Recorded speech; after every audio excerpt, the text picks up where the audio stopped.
Raptors Digest. We're back right now with the live stream versus the Milwaukee Bucks, who are without Giannis, Dante DiVincenzo, some other players, a couple other role guys. But the key here, Giannis Antetokounmpo, former MVP Depoy, reigning champion, is not in the lineup for the Bucks, and we had this luxury last game that we faced them. Ended up coming away with a hard-fought close W. The Raptors felt pretty dominant that game, but I think the Bucks made it pretty close down the line. I hope that tonight we don't deal with anything like that. I just want gas from the start to finish like it was last game, and we can walk away with a big W and be playing above 500 basketball again. We got that opportunity tonight, so I'm excited. We got the chat up on the screen now. I'm pointing the wrong way. We got the chat up there, so it's nice to have it coming through on the actual feed. And I also have my bets, so I let you guys, quote unquote, waste my money today. Scotty Barnes double-double. I bet on that to happen. That was the idea of the chat. Frankly, everything here is the idea of the chat. Pascal Siakam, 10 or more rebounds. Fred VanVleet, 25 or more points. You can't slow down Fred VanVleet right now. You simply can't. I'm not willing to bet against the guy that's betting on himself to become an all-star at this moment. I think he'll have a good night. Milwaukee is a common prey when it comes to Fred VanVleet. That's when he turned around his playoffs, started balling out. Shouts out to Fred Jr., who helped him turn that tide. But I think he'll play really good tonight. 25 should be easy money. That's what the chat's saying. I'll trust it. And then the match spread. Raptors plus 7.5. So they could win this game or lose by 7 points, and I would still end up hitting. And guys, this bet collectively, this parlay, is plus 4,500. This is a big return. It's $15 to end up winning close to 700, 690 to be specific. That's a pretty big turnaround. Do I think I'll hit it? No way. Am I going to hope and have fun with it anyways? Most certainly. So if you guys are following the bets along on Twitter beforehand, definitely give me your ideas, what you're betting on. Take your favorite picks from my parlay, but this is not financial advice, and always bet responsibly. And here we go, man. We got a game starting up right now. So let me just take this bet off the screen so we can see the chat again. Oh, no, okay. I know Shayar is lying to me. I know you're lying, Shayar. Josh, Franz Wagner has 40 points first half. So funny. It's not April, but I feel like a fool right now. I know you're not serious about that. I'm going to quit YouTube if that's accurate, because I said he was going to be the bust of the draft. Like, I was roasting the Magic. Jeez. Shouts out to Boaz in the chat. We got 30 people watching already, so appreciate everybody who's turned on the stream and is going to be with us throughout this game. It should be a fun one. We got our starters back. This is where we're going to turn the ship around, make the play-in game, have a great first-round appearance. Maybe we win, maybe we don't, but we're going to develop our young guys who are already balling out, man. Scotty Barnes flirting with a triple-double last game. I'm excited to see what he's got in store today. Let's see, man. I've bet on the double-double. The chat has spoken, so I'm hoping they can deliver on a bet hit. Tom Moreau saying bet responsibly, question mark. Too late for that. You're not wrong. The one saying they really like the new look of the stream. I appreciate that. I'll take any feedback on this right now. I had the background of a frosty looking Toronto skyline, which was pretty sweet, but hey, we got to stay on brand here. So we ended up going with the Raptors Digest media type background. And Fred VanVleet, are you serious? Already? Bro. He's going to be going off tonight. 1 of 1 from 3. The very first shot the Raptors take is a Fred VanVleet triple. I mean, let's keep pouring him on, folks. This is awesome. You cannot slow this man down. Middleton jacks up the contested 3 and misses. OG Anunoby there for the rebound. He went kind of AWOL last game, but still ended up with, I think, like 17 points. Just a streaky performance. And Scotty Barnes gets fouled, kind of clutching his hip there. Misses what looked like a pretty open and one shot. Either way, he'll be shooting 2 at the line, though. Great paint penetration by the Rook. On his way to that double-double. Yeah, Sen Bimmons pointed out, no way Franz has 40. I will quit YouTube right now if that's actually the case. I won't even bother checking the score. You guys can confirm for me, but man, Franz Wagner making me look like an idiot. Marcel Martin in the chat saying Freddie can't be stopped. And Tara saying Fred out here deer hunting. It's buck hunting season. I should have put on my hunting. I should have got camo everything. One of those hunter's hats. I'm slacking right now, but we got the new stream set up. I'm happy you guys are liking it. And the Raps are winning right now. So, I mean, the production of the streams, the content we're covering, everything seems to be on an upward trajectory here. I'm excited. And Pascal Siakam misses. Oh, kind of a blown layup there for him, but he's getting to the rim early. He's been really great as of late. I'm sure he'll have an answer. But yeah, an ugly missed layup there for him. Fred VanVleet playing defense on Middleton. Goes into the paint and gets it high off the glass. You know, Middleton's a guy who played great throughout the closeout games for the Bucks in the playoffs. Even has stepped up big time when Giannis is out. But I don't know.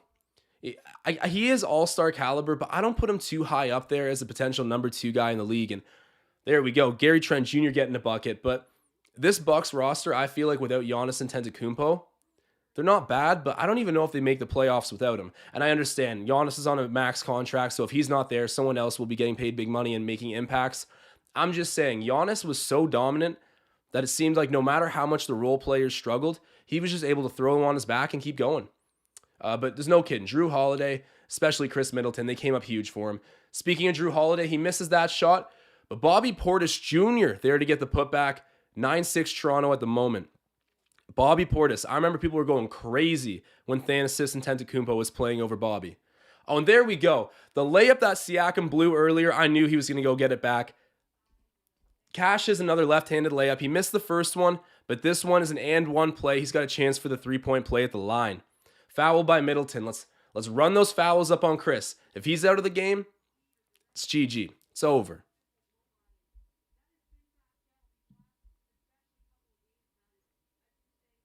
Mr. JJ saying Pascal boards. You already know we got the bet. Let's see.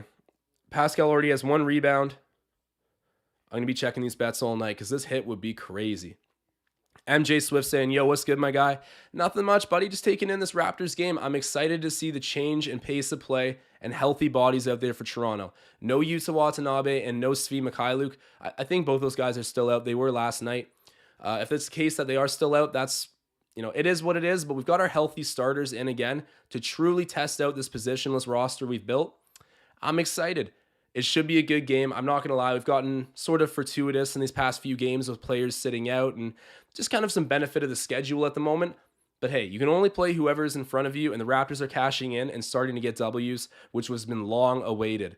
And finally picking up wins on home court. I know we're on the road right now, but that home record was brutal. I can't even remember what it was like one point, but I don't know. We're like 1-5 at one. It was really bad. But hey, we're starting to reverse that narrative. Fred VanVleet with the ball. He's covered by Jrue Holiday. This is going to be a tough night with Jrue Holiday on him. But Fred's going to prevail. Faith in that. Almost gets it stripped, but gets it to Siakam. Gary Trent Jr. sizing up Nora. Takes the mid-range right from the stripe and gets it to go. Gary Trent Jr., he's looking sweet in the mid-range right now, guys. He's got it going early. Good stuff from Gary. Had 21 points last game. I was calling for him to bounce back. The game before, I put a bet on him to go and get 15 points. I think he ended up with 5. Just ugly performance. I bet on the comeback 1 game too early. He's seeming to break out of the slump. Bucks missed the shot. Fred VanVleet gets the rebound, goes hard the other way. He might have thought he had a trailer behind him for the dump pass, but turns over the ball. Jordan Nora shoots the 3, misses, and then it's rebounded by Scotty. We're getting to that double-double, Scotty. Keep grabbing those boards. You too, Siakam. Gary's got it again. Heat check from 3, misses, and then Gary flies in for his own rebound, just misses that as well, and now it's in the hands of Jrue Holiday. Hey, Mustafa asking me, how are you, man? Checking out the new layout. I appreciate you, Mustafa. Always checking up on me as soon as you hop in the chat. The new layout's looking pretty clean, I think, man. It's we got the whole entire stream coming through on the chat coming through on the stream screen. That's nice. Feels a little bit more professional. Got a background going as well. I also have my bet that I can cue at any point too, just to show you guys. There it is. That's what's going to cost me $15 tonight. Oh, is that Scotty who got that bucket? Looks like a nice little mid-range J for Scotty on his way to the double-double, but that's the bet tonight. Mustafa, happy to see you in the chat, man. And if anybody else is watching this right now, I know we got about 40 live viewers. Do me a favor, drop that like spike. You guys are the best. Mr. JJ saying all capitals. Scott gets it, man. All, nothing but net. Bro, he's a smooth player. A really smooth player. I keep hearing these topics of, is Scotty Barnes going to be a top 10 player in the NBA? I know Sportsnet Radio was talking about it.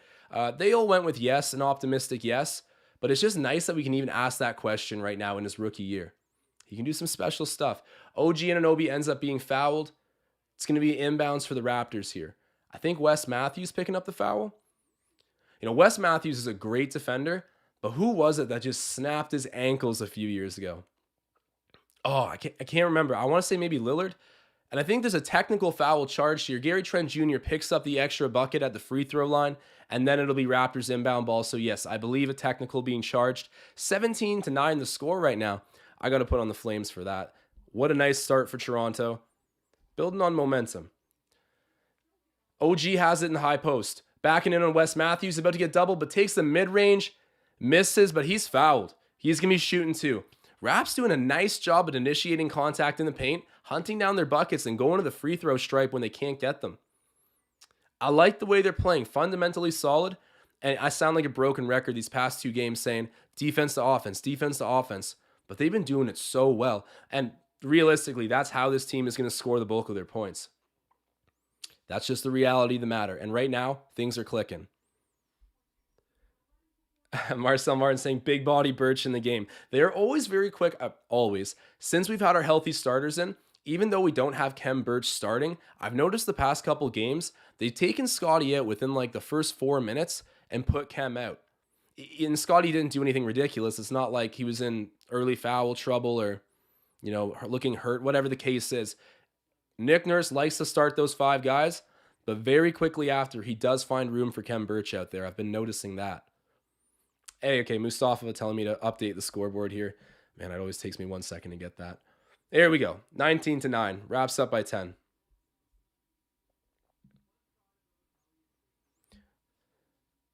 Randy saying, love to see a running score. Josh, as you continue to improve. Cheers. Randy, I appreciate that ton, man. I mean, this is the first time I've ever done anything really on camera. I could always talk my face off like my whole life. Super passionate Raptors fan, but you guys have embraced me here. I was on the other side in Raptors Digest Nation watching Ben and Riker. So the opportunity to actually work with the brand, it's been nothing short of crazy. I appreciate you guys big time. Right now we got 50 live viewers. So if you are in here, keep helping us grow like you guys have and drop a like spike. But nice little start for the Raptors here. I got to say, Fred VanVleet will have Drew Holiday on him this game. So that 25 points that we bet on, I'll pull it right back up on the screen. It's not going to be an easy feat. But Fred VanVleet, he's not an easy guy to stop right now. And Drew Holiday, without Giannis out there, he'll need to pull his own weight offensively, hopefully enough to tire him out and open up just enough room for Fred VanVleet to get that bet. But more importantly, keep pushing that narrative for him to go to All-Star Weekend. He really deserves it. I know LaMelo Ball and him, it's going to come right down to the wire. I'm not sure the exact race statistically. I know that people would like to say, oh, but Fred VanVleet's a great defender, and that is true. I think he's a better defensive guy than LaMelo Ball, but LaMelo's got pretty close to the same amount of steals as Fred, or at least on the averages. I think he might even have more. So it's going to be tight. And I do like LaMelo Ball. Got to give him his respect, but let's not snub our guy Freddie. He deserves to get in right now. And something that we discussed on last live stream. People don't really pay attention to this, but the best basketball for Fred VanVleet, it's likely in front of him. Think about all he's accomplished to this point as an undrafted player, and then look at Kyle Lowry, the guy who basically handed the torch to Fred. Kyle did not make an All-Star game until he was 28 years old. Fred right now is 27, and we know how good Kyle was, a 6-time All-Star after he turned 28. And even to this moment, helping out Miami a ton. Don't sleep on Freddie V. We have our moments of being pretty frustrated with him. He's like my favorite player, but even I have my moments of like, oh my God, this guy is like a black hole offensively on nights. Regardless of what we think of him right now, I had the same thoughts about Lowry at different points when he was in Toronto, but we know how that ended, how that worked out. We got to appreciate talent while it's here. Cheers to Fred VanVleet. I really want to see him get in that All-Star game. And hold on. No, wrong graphic. Where's my graphic for that? Hey, there we go. Freddie V for the All-Star game. You guys know the vibes. I'm messing up my graphics here, but vote for Fred if you guys have not already. And here we go. Ball's back in. Oh, Kem Birch looking like he took a shoulder to the face from Bobby Portis, and Nora shoots the 3, gets the 3. Jeez, Kem Birch soaking one right there. No offensive foul called, though. The refs let it play, and now Siakam's got the ball for the Raptors. Squaring up Portis, throws it over to VanVleet, who's still got Drew Holiday all over him. VanVleet to OG, back up to Siakam for 3. Gets it to go. Pascal Siakam. That's what I'm talking about. Pascal playing the finesse game. I always like it when he gets it ugly, but hitting open threes, you got to do that to get your respect in the NBA. He's been doing it recently. Shouts out to Pascal. Bobby Portis with a bucket. Raptors got it back, and it's in Siakam's hands again. Takes that little float shot. You're not going to guard me, Bobby Portis? I'll put it right over your head. Pascal cashing in again. 24-15 the score. 6:20 left in the opening quarter. Hands it off. That looks like Aaron Baines. Who is that? I do this at least once a live stream, guys. You need to help me out here. Not sure, but Raptors with the ball again. Siakam to Birch. Over to Gary Trent Jr., who's had a nice start to this game. Looking smooth in the mid-range. He's still got the ball. Chopping up Nwora. Over to OG. That's an open three. Got to cash that. Misses, and it's rebounded by Nwora.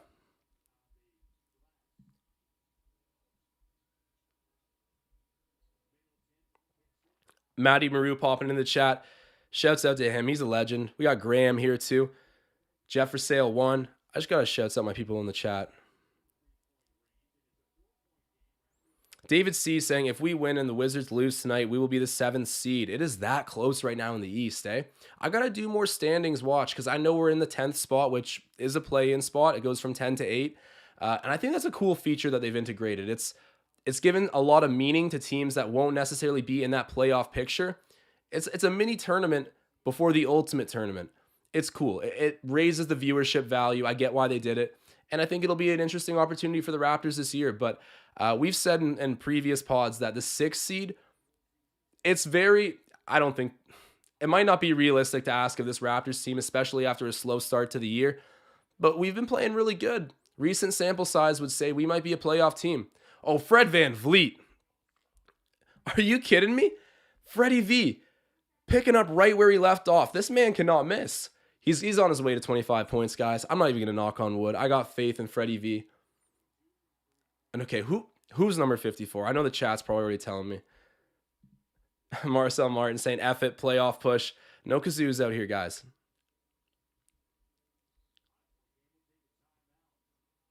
Fanfiction Pop Tart says the 5th to like 11th seed is a back alley knife fight. That's one way to put it, man. It's going to be ugly in the East. Are we at the point where I still think the top end teams in the West are bona fide better than the top teams in the East? I mean, the Nets are a pretty compelling roster, especially with Kyrie Irving coming back. But I'm going to stick to that generalization. But I'm also going to say that I think playing an Eastern Conference schedule, there is a lot less gimme games. And maybe to the point where you could say playing in the East now is actually more difficult for pretty much my whole time viewing the NBA. So I'd say like from 2012 onward, maybe even a little earlier, I've always felt like the West had a little bit of an edge in terms of just really difficult regular season schedules.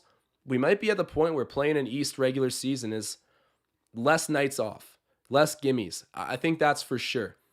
But the top end talent in the West is still super legit, like the Warriors.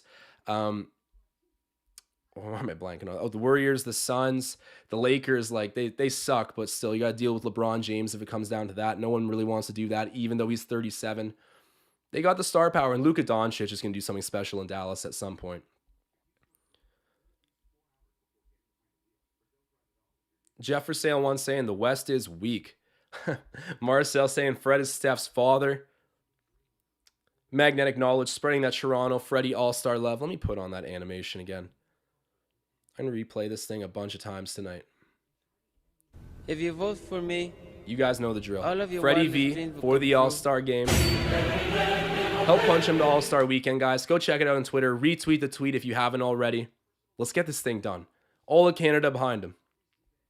And shout out to the 70 live viewers we got in here right now. If you're watching this, do me a favor, drop a like spike. Help grow the channel, grow the vibe in the chat.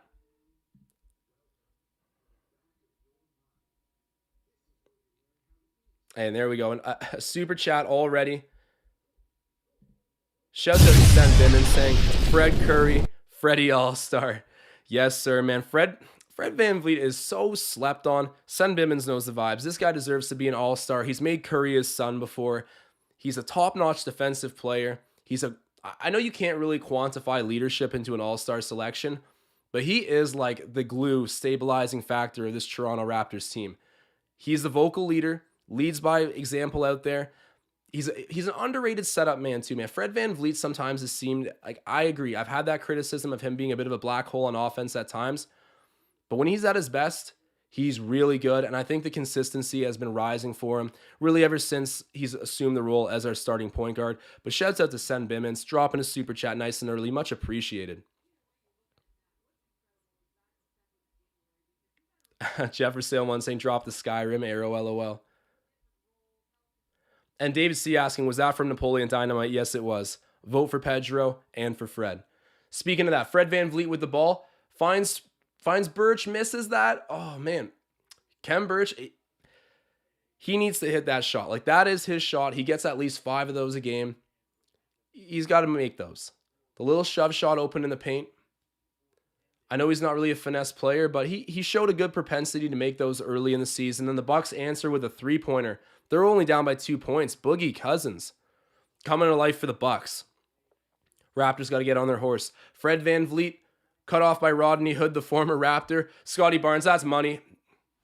I lied, it wasn't money. Misses the mid-range. Rebounded there by Drew Holiday.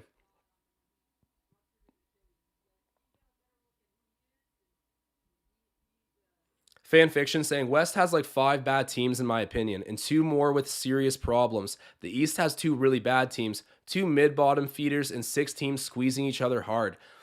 The competition in the East, I think, is better. We'll come to that verdict. An Eastern Conference schedule this year thus far has proven to be more difficult, I think, than the West, even though the Western Conference still houses those powerhouses. It's evening out, because for a long time it was the West that was just the most dreaded schedule. Remember, people were like, LeBron James, you really want to go play in the West? I mean, you're getting up there in age and you want to deal with that all regular season for the first time in your career. That's why you got to give LeBron his respect. He said, yes, sir, and won a championship.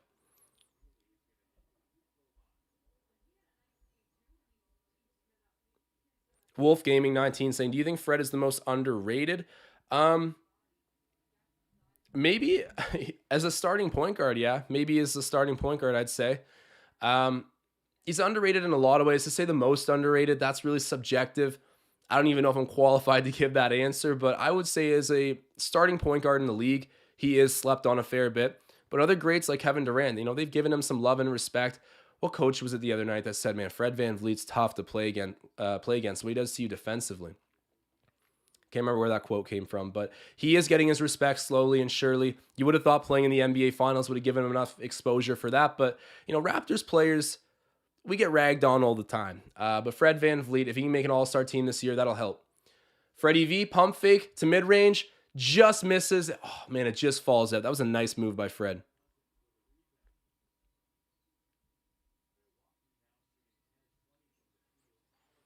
Hood shoots the 3, knocks it down. Bucks are up 30-27, man. What's going on? Rodney Hood knocking down 3s on us? We lost the first quarter of last game by 1 point. I'm not too worried. This has still been a pretty nice start for Toronto. Not perfect, but I can live with it. Just got to turn things around now as the game runs. Oh, geez. Drew Holiday with a nice move off the glass. All right, Raptors got to dig in here and get some points. 2:15 left in the first quarter. Magnetic Knowledge saying this is a dogfight. OG doesn't shoot the 3. He's guarded by Hood. Oh, just misses the entry pass to Scotty Barnes. The Bucks pick that off. Good defense by Boogie Cousins. I got to give Boogie some love. He's resurrected his career, not fully. He's had different times where it looked like, okay, is Boogie Cousins back from that? Not the ACL injury. It was his Achilles that he tore. Infamous Grim Reaper of careers. The Bucks hit another 3. Rodney Hood. Oh my God. Speaking of Achilles tears, they got 2 guys on the court right now who have came off Achilles injuries, kind of former stars in the league, at least DeMarcus Cousins was, and they're punishing us right now. Oh, nice. Chris Boucher knocking down the 3. When Chris Boucher's hitting 3s, that's a good sight to see. That's usually a sign of good things for your team. Very happy with Chris right now. It wasn't always the offense that was upsetting me. Chris used to be such a tenacious character.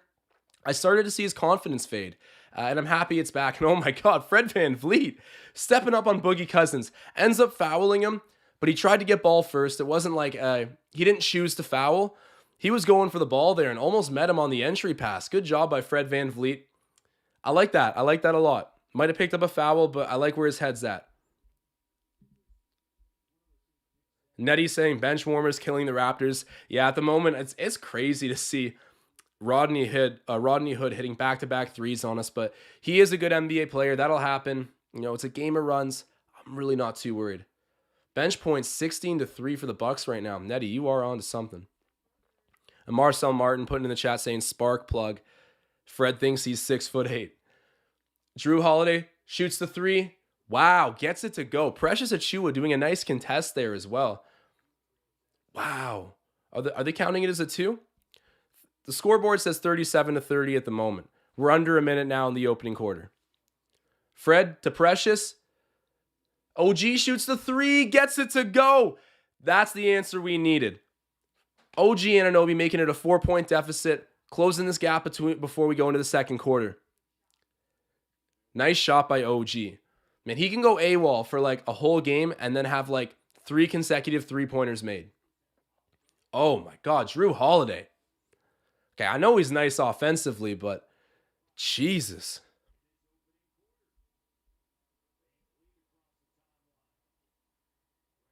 Susie saying, bonjour, Boucher. We got our Quebec mans out there. Fred takes the open mid-range. Oh, man.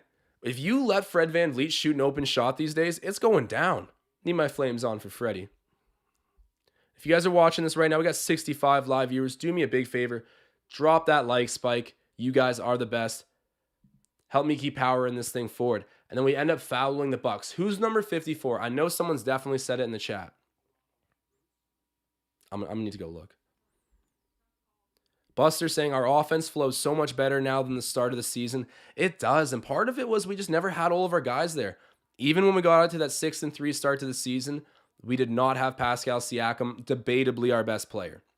Now we got all of our dudes. And we're even missing good bench pieces like Svi Mikhailuk and Yuta Watanabe. Guys who would play even at a full health roster.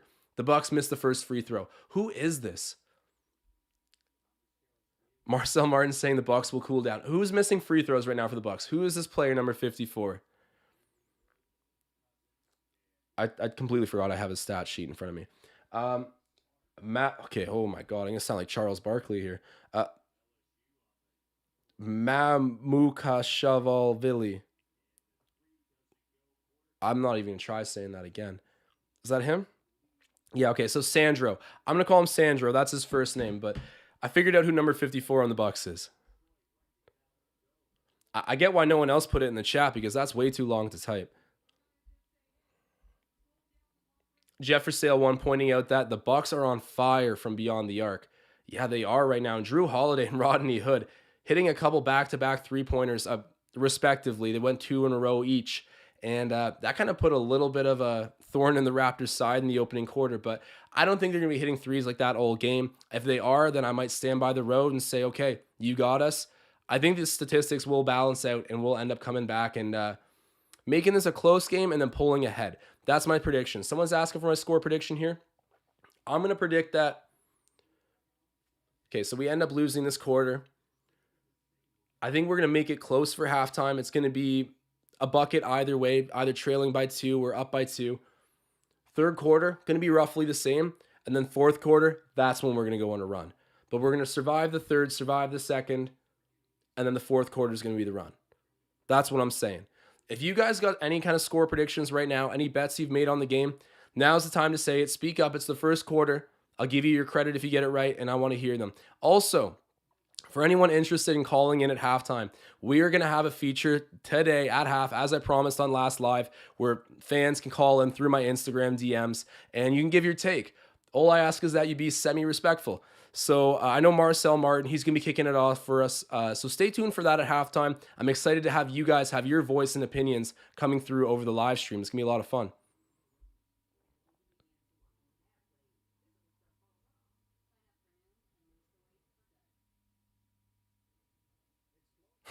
Swaggy P in the chat saying, just woke up from my coma. Is Lowry playing? Who's going to tell him, guys? Who's going to break the news? Tom Moreau telling me, Josh, put on, oh my gosh, Josh, put on your lucky toque. You see, today was a better hair day.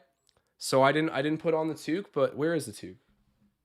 Okay, it's not in the room right now, but if things get really ugly, maybe I'll dive out quickly and toss it on just to reverse the Raptors' fortune. But right now, I have a trust. I trust that it's a game of runs. They're going to get their run this quarter, make it close, keep it close through the third, and then, like I said, hammer through in the fourth and get a W on the road here. You cannot be losing to the Bucks without Giannis if you want to make the playoffs, and I want to make the playoffs. Mr. JJ saying 131 to 124 Raptors. He's having an offensive showdown. That's what he's predicting. That was certainly an offensive first quarter. Just for anyone who missed it, the first quarter score there. Oh, geez. Yeah, that is a hefty first quarter. I didn't even really realize that. But 42 to 37, the score there. And here we are opening up the second quarter now. OG Anunoby turns over the ball. It's taken away by Chris Middleton. Up the floor to Smart. Misses that layup. Pascal Siakam there to get the board. He's guarded by Bobby Portis, gives it to Precious Achiuwa, and gets it right back. All right, Scotty, you about to Pascal going one-on-one, takes the mid-range, hits the mid-range, man. That was nothing but net. Smooth shot by Pascal Siakam, guarded by Bobby Portis, a pretty tenacious defender, same size as him and everything, but Pascal Siakam getting the better of him there. And then, wow, Boogie Cousins with an acrobatic layup there, taking the feed from Chris Middleton. This is a tick-for-tack game at the moment. Scotty Barnes throws it over to OG, to Precious, drives on the baseline, gets blocked, keeps his rebound, gets it out to Scotty Barnes. What's the rookie going to do? He's guarded by Middleton. Oh, nice. Nice mid-range. Oh, just misses, and it's rebounded by DeMarcus Cousins. Boogie looks pretty nice right now for the Bucks. Do we have any Boogie fans in the chat? He's got kind of a loyal fan base in the NBA. Oh, man, the Bucks get another bucket there. That thing that they had in, where was it? It was in New Orleans, of course. Anthony Davis and DeMarcus Cousins. That never really worked out for health reasons. Both those guys are Band-Aids. But that was an interesting dynamic to just have two massive front court players trying to run your team through them. They were pretty sweet when they were together. And OG Anunoby knocking down another big three for this Raptors team. He's been given the offensive answers when we need them. I got to put on the flames for him. It's a two-possession game, 46-40 with 10 minutes left in the half. Oh my God. Speak of Boogie Cousins. Bro. All right, guys. That went hot to cold really quick. Boogie Cousins coming back and answering OG's answer with a three of his own. Oh, man. And one three. Chance for the 4-point play. Holy. 2 minutes so far played in this second quarter, and DeMarcus Cousins already is going to have 5 points. Or sorry, 6 points. Never mind, I jinxed it for him. You missed it. But it looks like there could have been a lane violation, so I think Boogie is shooting again.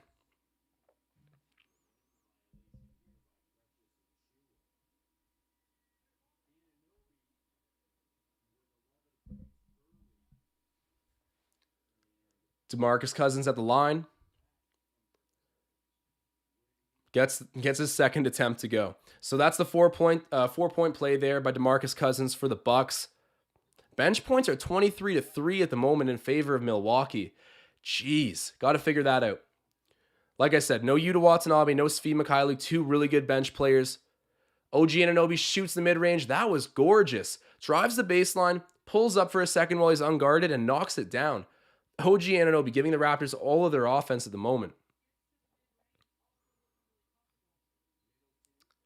Good defense. Raptors go to double team at the top of the key. Middleton throws it off Achiuwa's foot and it's out of bounds. Staying with the Bucks, but we neutralize the offensive threat for the time being. Michael C says Bucks 60% from three. Yeesh. And the Raps 70? Raps are 70% from three right now? I guess maybe. But either way, both teams kind of shooting the lights out right now. We got an offensive showdown. Wes Matthews, pump fake, shoots the three. Oh my God, no. No. Milwaukee's reserves are just balling out right now. Oh my gosh. Take advantage, Raptors. At this point, it is kind of just ball luck because we've played decent defense. They're just knocking down threes at a wild rate. Not even all of them being open either. But Scotty Barnes has the ball for Toronto at the moment. Goes in, gets fouled. I love to see that. That was a possession where we gave it to Scotty and let him get to the bucket. Just trusted his offense. He ends up being fouled like many great players do in an ISO, and he'll be shooting too. 9 minutes left in the second. Ramaz, you're always so quick to ring the emergency bells. He's saying Raptors should rebuild. We're losing. We were losing at one point last game as well, but Scotty Barnes misses the free throw. That stinks, but I'm not too worried. We are clearly the better roster tonight. I know we're on the second night of back-to-back on the road, yada, yada, yada, but they're missing Giannis Antetokounmpo. They're missing Dante DiVincenzo, a bunch of other players. I'll pull it up in a second, but the Raptors should win this game. I don't know why on earth we were underdogs on the spread, but I hit that. It's in my bet, and for anyone who hasn't seen the bet, it is right here. Go check that out. A lot of different props to hit. I'm not expecting to hit it. It's a plus 4,500 parlay. Put your bets below. But yeah, out of all of them, I'm liking the look of Fred VanVleet right now. He's having a great game. Stay tuned on that. Scotty Barnes with the ball to Pascal Siakam. I need a double-double from him. Sets the pick, OG Anunoby. He's had the offensive answer in the first half for the Raptors. Gary Trent Jr. misses, and it's rebounded by Portis. Up the court, ends up with Smart. Almost jacks the three and gives it to Middleton, who shoots a deep one, in and out. Oh, God. Thank God that didn't go down, because he was almost fouled. Well, he was fouled there. Almost another four-point play for the Bucks. Instead, Middleton will be shooting 3 free throws. The foul was on Scotty Barnes.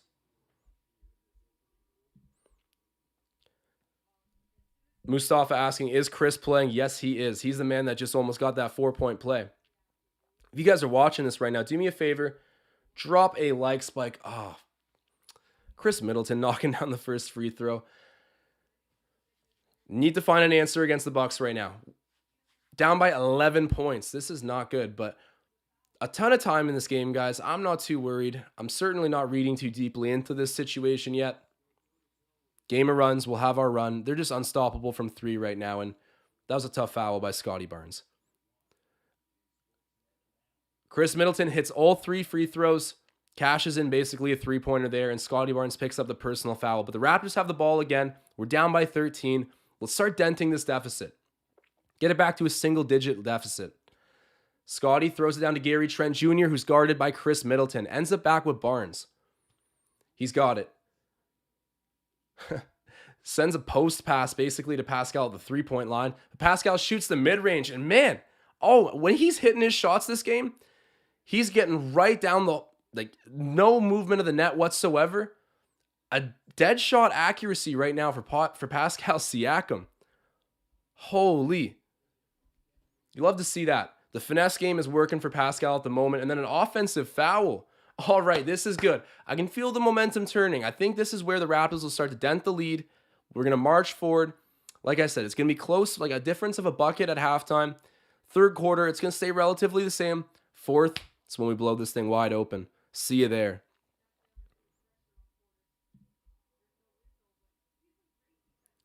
Raguel saying it will look so bad if the Raps get blown out.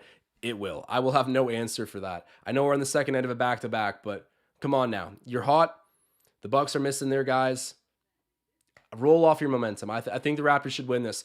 Fred VanVleet shoots a deep 3, misses.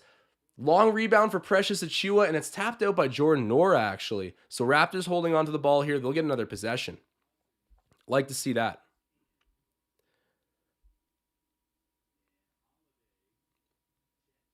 Ramaz saying Masai could have literally signed anyone but Svi. I like Svi Mikhailuk. He had a really good start to the season, then kind of faded out a little bit, but for an affordable contract, he has a lot of upside. I'm going to be pretty firm on that, in my opinion. And Gary Trent Jr.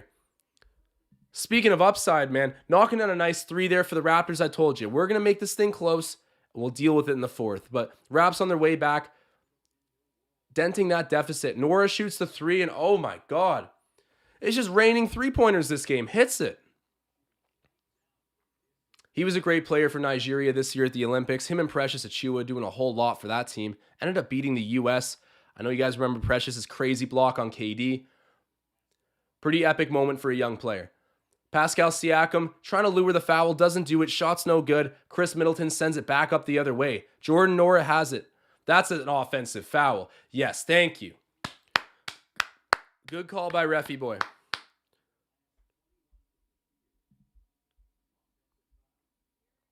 Tom Duke saying comeback happens now. It's queued up, man. It's queued up. Tom Moreau says, come on, boys, hold them to 70 in the half. This is an offensive explosion at the moment. They got to start missing threes at some point.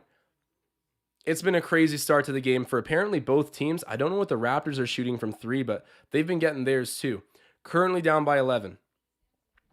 So let's see. I think I can look at it in the matchup here. So the Raptors. Okay, so the Raptors are shooting 65% from three-point range right now. Or sorry, the Bucks are, and the Raps are shooting 62. Field goals, Raps are shooting 55%, Bucks are shooting 62. Both teams are getting their buckets right now, so it's just a matter of who can ramp up the defense first. I'm confident the Raptors can, but a lot of these threes they've been hitting are contested as well. It'll even out. But a really crazy start for the Bucks and the Raps, but I'm really noticing what the Bucks are stringing together without their star. It won't last, guys. Don't worry. Here today and gone tomorrow.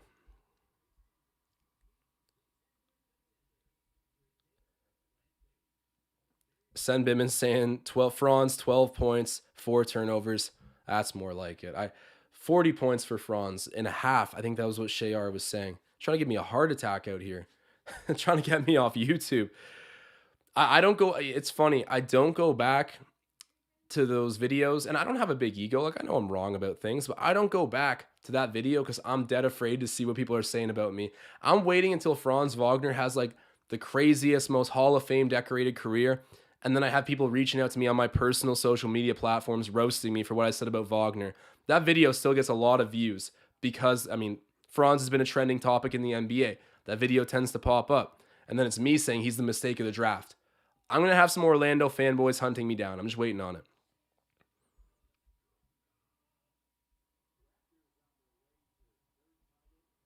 Magnetic Knowledge pointing out that Gary's leading the NBA in steals.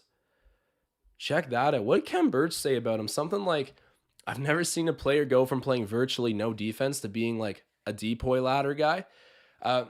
It's kind of a funny comment, but I always sort of regarded Gary Trent Jr. as an energetic two-way guy. Even watching him with Portland, I always noticed he was really good on the back end. Never has he been leading the league in steals type of dude, but I'm happy to see it happen now. Lumpy Rex hops in the chat saying, go Raptors, all caps. They got to get on their horse, bro. They got to get denting this lead and making it close going into half. That's what I'm hoping for. Down by 11 right now. Oh, in the Leafs game, I don't know how many hockey fans we have in here right now, but 2-2 versus the Oilers. They have no Connor McDavid tonight, so Toronto team's getting kind of lucky. The Oilers have no McDavid, and then the Bucks have no Giannis Antetokounmpo. Getting kind of treated tonight. 2 MVPs out of the lineup for Toronto opposition. Music to my ears, but Raps are back in play right now. As I said, down by 11, 6:30 left until halftime. Pascal Siakam throws it down to Achua in the low post. Almost gets doubled. They're playing a zone right now. Achua misses that. That's a tough look. He wants a foul call, but none called. Chris Middleton gets the ball. Throws it to Nwora. Ends up with Wes Matthews, who gets the open three. Just sidesteps. We can't be falling for these pump fakes. Oh, good job by Achua. Blocks that pass, but it's out off of him, so it's staying with the Bucks. They're going to have 10 seconds to get up a shot.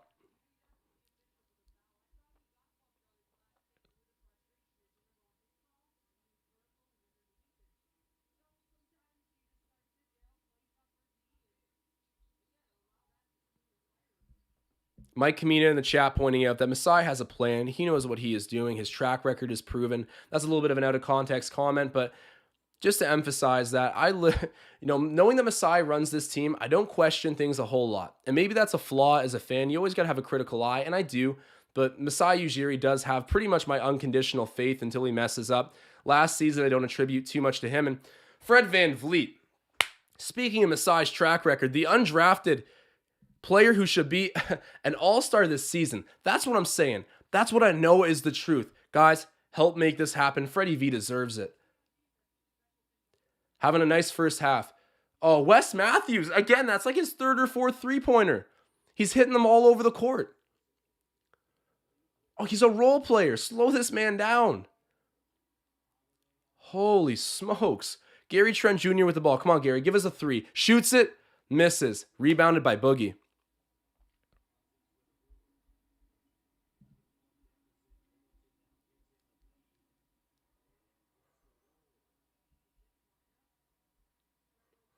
Tom Moreau says, Achua, take off those oven mitts.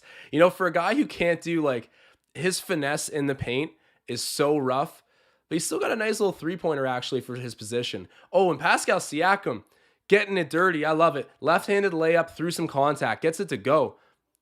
Raps are still down by 11. They've hung around but haven't dented the lead much. And oh, wow. Nice spin move in the post by Boogie. This looks like the DeMarcus Cousins of old right now. We got another super chat right now from none other than Marcel Martin. He's saying that Precious Achiuwa's touch around the rim. I'm reading the wrong one. Precious's touch around the basket hurts. That is the truth. It really does. And he's got some good skill, but a lot of it just comes from, there's that old expression, the legs feed the wolf. And that really applies to Precious Achiuwa. He gets most of his offense from running to the right areas, doing the right off-ball movements, and honestly crashing the paint hard. That's how he gets it. He has not learned to be a finesse player inside the paint yet. That will come eventually. I'm happy he's kind of got like a somewhat serviceable three-pointer, but the paint touches will come. At least he's doing the right thing with his feet right now, and you always know, the legs feed the wolf. It's like a hockey expression, but it applies here too.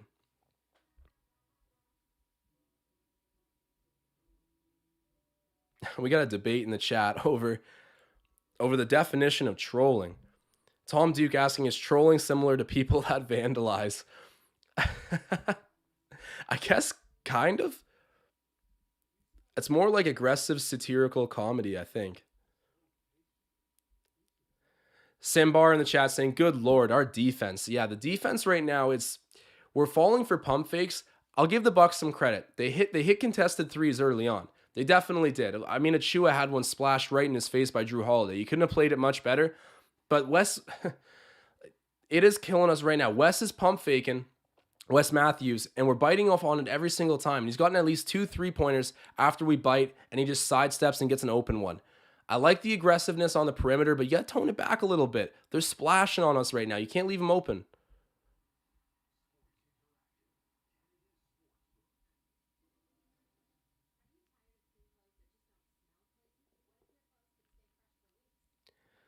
Bruins the Blues saying Celtics tied 64-64. Brown 21 points. Smart 10 points. Rob Williams 5 blocks.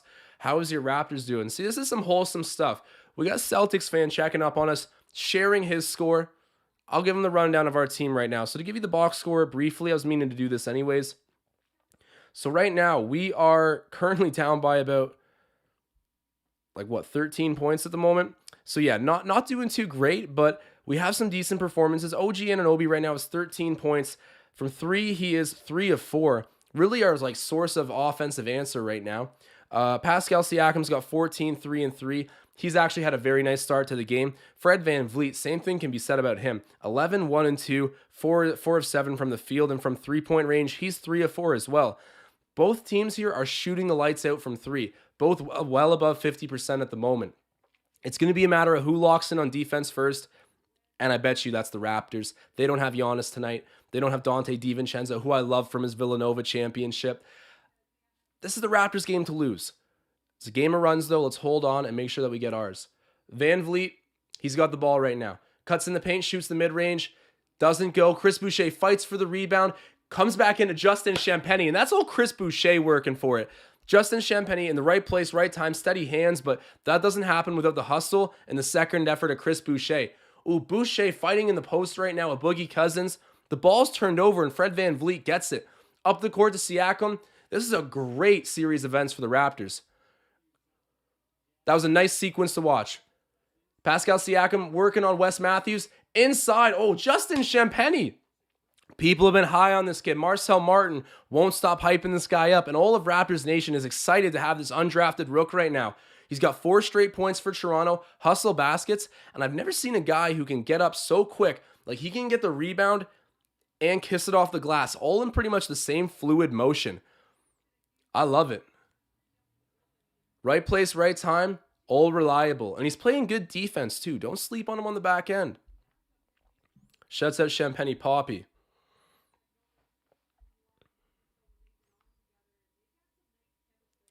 Marcel Martin saying, what did I tell you about Champagne? I agree, man. Lumpy saying Champagne was fresh air. He's been stealing Delano Banton's minutes, but he deserves it.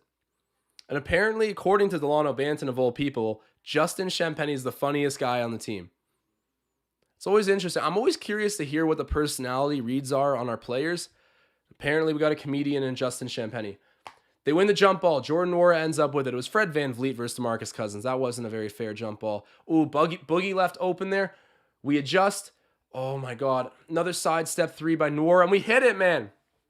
I understand. Scotty Barnes needed to recover last minute for that contest, which is why he committed a little harder. But these sidestep threes, it's one pump fake, move over, and then jack up the open three. Wes Matthews has been doing it. Nwora just did it. Got to stay in front of our man. No drive-bys. Chris Boucher shoots the mid-range, misses. Nora's there to get the rebound. Nwora and Justin Champagne have some similar hair going on right now. Taga asking for a score update. It's 71 for Milwaukee. That's an and one actually for Boogie Cousins. It could end up 72-57, but current score 71-57. Raps are down by a fair bit. This is not what I expected whatsoever. I thought Chris Boucher had a decent chance of drawing the charge there, but instead he gets charged with a blocking foul. That's unfortunate. Boogie Cousins shooting an extra one at the line. He's already got 13 points and 6 rebounds. Man. Oh, misses that and it's rebounded by Justin Champagne. I got hair in my mouth. Ugh. Pascal Siakam in the mid-range gets that floater to go. I love it, man. I love it. Pascal is not thinking twice these days. If he's open for a second, he's shooting it with conviction.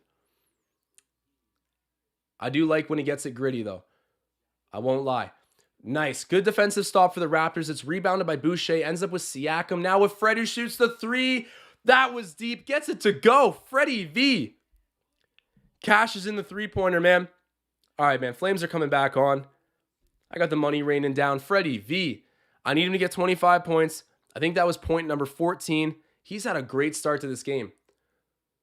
Already a couple starters with around 14 points. And that was good defense by Fred VanVleet on Drew Holiday. But Drew Holiday, just with the better offense, elevates over him and gets the mid-range shot to fall. Ooh, ugly pass there by Siakam. It's turned over to Nwora. Nwora's had a really good first half. Wow. Oh my God. Jordan Nwora left alone there in the mid-range.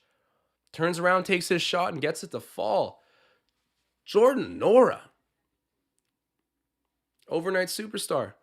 Nah, I'm kidding. I've been knowing he's good, but right now we're not doing any favors. He's torching us. Oh my gosh. Chris Boucher misses the three, but we end up rebounding Fred from deep. There we go, man. That's your stabilizing factor right there. That's your MVP of the team at the moment. Freddie V. Knocking down another three-pointer. The Flames stay on when Fred VanVleet's on the court. The chat's popping off. Graham saying Freddie All-Star. Mike Kamina actually saying FVV for the three-point competition. We haven't been pushing that narrative much, but maybe we should. That would make sense to me, right? I mean, he's up there with the best shooters, especially when it comes to field goals made. Like, he takes a ton of threes. If he's at All-Star Weekend, I feel like there's a higher chance he would end up in the three-point shooting contest than if he isn't an All-Star and trying to get him in there. Especially with COVID going on. They're trying to restrict travel. Like, you know, if we don't need you here, don't come here. I don't know, man. That'd be a crazy double whammy to see both those things happen. But you know how you can do your part with that? You just need to go over and vote for Fred VanVleet to become an All-Star this season. Chat, do your thing. Dreams will come true.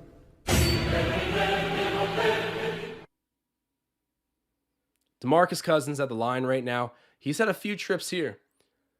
Gets the second one to go. The score is 77-65. The Raptors are trailing by 12 points. The Bucks are already in the bonus. We're in the final minute here before halftime. So my prediction of how this game was going to go down, already kind of butchered. I do think we will break through in the fourth quarter, though. I got the faith. OG Anunoby shoots the three. I knew that one was good from the second it left his hands. OG has been super reliable this game from three. I believe he's 4 of 5. And that was just he squared it up, no one in his face. Great job for OG. You got to knock down those open ones. Cashes in an essential 3 points for the Raptors. Pascal Siakam alone at the top, dribbling the ball. Chris Middleton comes to guard him. Boogie Cousins is getting a little physical off ball with the Raptors players. I don't mind it, man. They just got to give it back to him. Oh, Scotty. Scotty was wide open, OG. OG, step back 3. That's an air ball. Scotty was wide open, OG. Wide open, bro. Whatever. Raptors still down pretty big right now. OG Anunoby, as much as that was a unsatisfactory play there, he's had a good first half. Really like the offensive response for the Raptors. He's been there to give it. Both teams shooting crazy percentages from 3 right now. Like a halftime score of 77-68. It's a single-digit lead, so I'm happy about that. We can work with that a little easier. Mentally, it's better to accept. But wow, man, they're just shooting the lights out right now.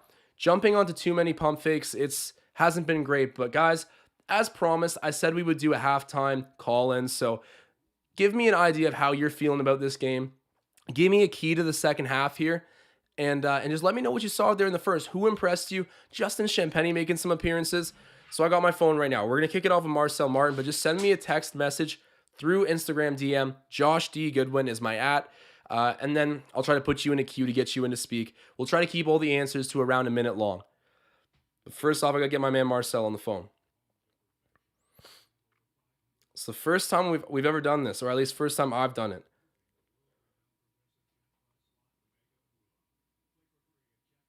How do I do the audio call? Marcel, if you can hear me, give me a call. Oh, here we go.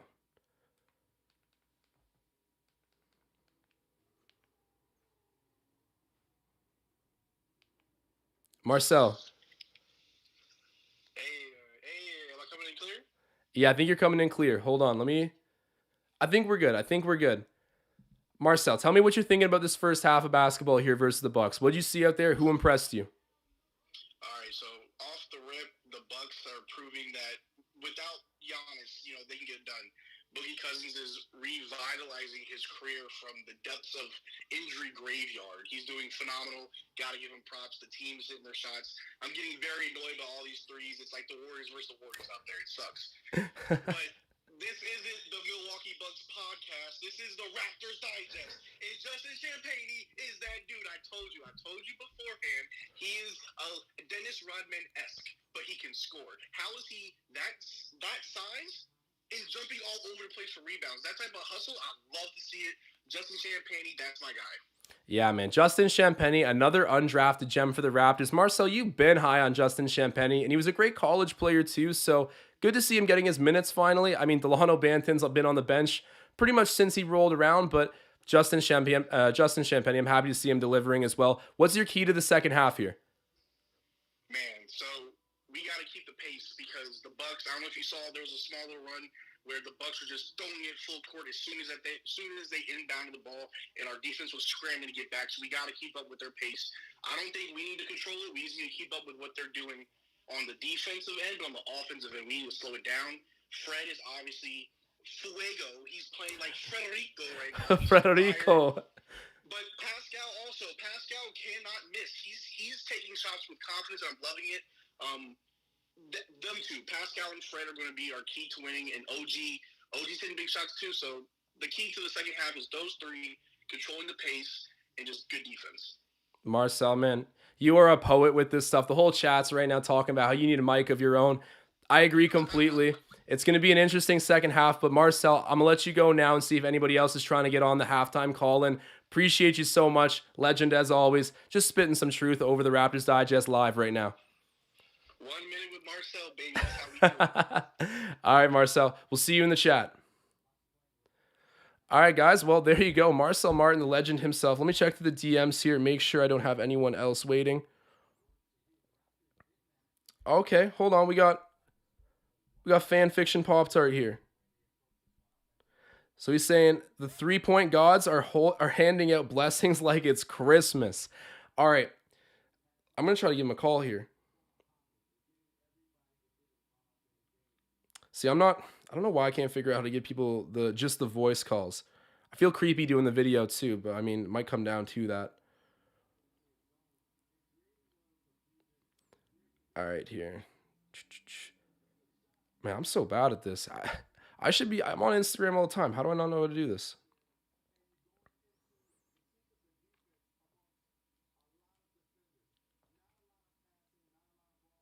All right. We're giving Fan Fiction Pop Tart a call right now. He might not be available, but we'll try anyways. Man, we might need to pick up Marcel in free agency.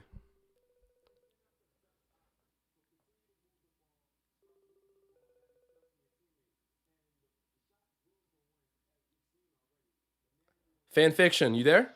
Okay, hello. Hello, hello. At So, this point, defense doesn't seem to work. Have we tried throwing more threes at them? have we tried throwing more threes at them? Yeah. I mean, we have. We're shooting a good clip from three as well. Working, so Say that again? I guess we throw more threes at them. Yeah, I guess so. If we keep shooting this percentage, then I mean, why not? Because right now, no one's missing. It's just a matter of upping the defense. So, do you have like a second half key for you that's going to help the Raptors get this win over the Bucks? At this point, it's really the pump fakes. Please stop falling for the pump fake. Yeah, that is true. The pump fake has been lethal on us. Wes Matthews and Jordan Nora just giving it to us with the pump fake, falling for everything. But who was your first half performer as well? It's got to be OG. Yeah, OG was pretty money. OG was pretty money. All right, Fan Fiction, man, I appreciate you. I got the flames on the screen right now for you. Such a loyal supporter, and I'm happy to have you coming through the airwaves right now. Fair enough. Thanks for having me. All right, man, we'll see you in the chat, and appreciate you calling in. All right. Take care. There we go, man. Getting some airtime. So anybody else who wants to call in, feel free to at Josh D. Goodwin. I should really have something up on the screen, but man, you guys let me know. I got so many crypto bots. I swear, I type in something about NFTs on my Instagram, and then I got like 8 DMs about like, you don't want to miss this NFT collection. Buy this coin. Do this, do that. And like, man, how do you guys know everything that I look at? I know I give them permissions and stuff, but bro, sometimes I won't even like type something in. I'll just think it, and then it's there. And one time I was sick and I was coughing, and then I went to go open my computer, and there's a bunch of cough syrup ads. It's just like, it's getting out of hand, guys. I'm excited for this metaverse stuff, but like, they got way too much of our information. Nick saying main issue is DeMarcus Cousins. Yeah, DeMarcus Cousins is returning to his star form at the moment. It's been impressive. If we got, no one else is calling in yet, but if we have a Ben Rogers in the chat, he texted me a little while ago. If Ben Rogers, if you're listening right now, give me a call, man. Talk to the people at halftime here. Tell them what you're seeing. Tom Duke saying OG is due for a few games where he is the best player. That's so funny. It really captures our dynamic when Tom's saying that because, I mean, any guy on this team, so many different bodies could go out there and drop 30. Marcel and I talked about it earlier. Like, it's actually crazy to think we have that deep of a roster where one night it could be, it could be anyone from Gary Trent Jr. to Fred VanVleet to Pascal Siakam to OG Anunoby to maybe Scotty Barnes, and then even a guy like Chris Boucher's had 30-point games. You just never know where the help's going to come from. And I really think it's helped that culture of we look for the best shot. We trust all of our guys to be baseline, decent offensive players. So we'll be selfless and give up the shots to get easier ones. That's been the culture here for a while. And I'm liking the roster, man.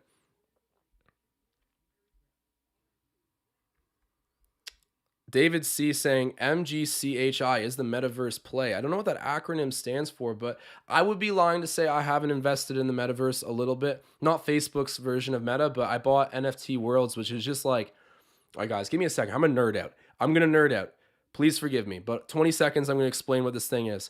They took like Minecraft's open source technology and they created these generative worlds that you can buy. And it's like buying your own metaverse. It's crazy. Like I own this Minecraft world, which is part of a unique series. I already sound boring. I'm going to stop talking about it, but it's interesting stuff. Let me know if you guys have invested in any kind of crypto, any coins I need to get on. It's a whole new trend out here. Not everyone loves it, but it's been making some people some money. I can't lie about that. And we got 92 live viewers. So if you guys are watching this at the moment, do me a big favor and drop a like spike. It always helps out tons.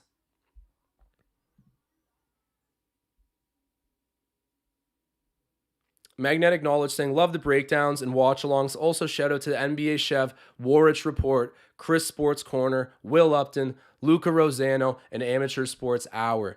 Definitely shout out to all the Raptors YouTube community. I mean, we all know who each other are, and we all root for the same team, right? So, as much as there's competition between channels, we're all excited about this team. There's a lot of overlap with fandom, and, they're our peers. We got to give them a shout out. So, Magnetic Knowledge showing some love to the Raptors YouTube community. So David C saying, isn't that Sandbox talking about NFT worlds? It isn't. Sandbox kind of looks similar. It's like that block style of Minecraft, but it's not like the Minecraft coding where they generate the worlds in that way. It's like open source, so it's weird. Like no one owns Minecraft per se. They own Minecraft, but the technology underlying it is open source. So you could like technically format it in your own way and sell it, which is the way they've done it. So just a bit of an explanation there. Marcel Martin say, come on, y'all. Don't make me call back in. I'm sure he'll do it, but I'm still waiting on any other callers to give me a ring.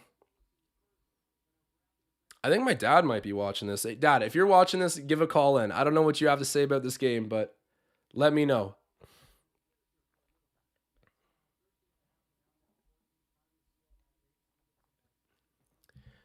So Bruin the Blues saying, did you like the series versus the Celtics versus the Raptors?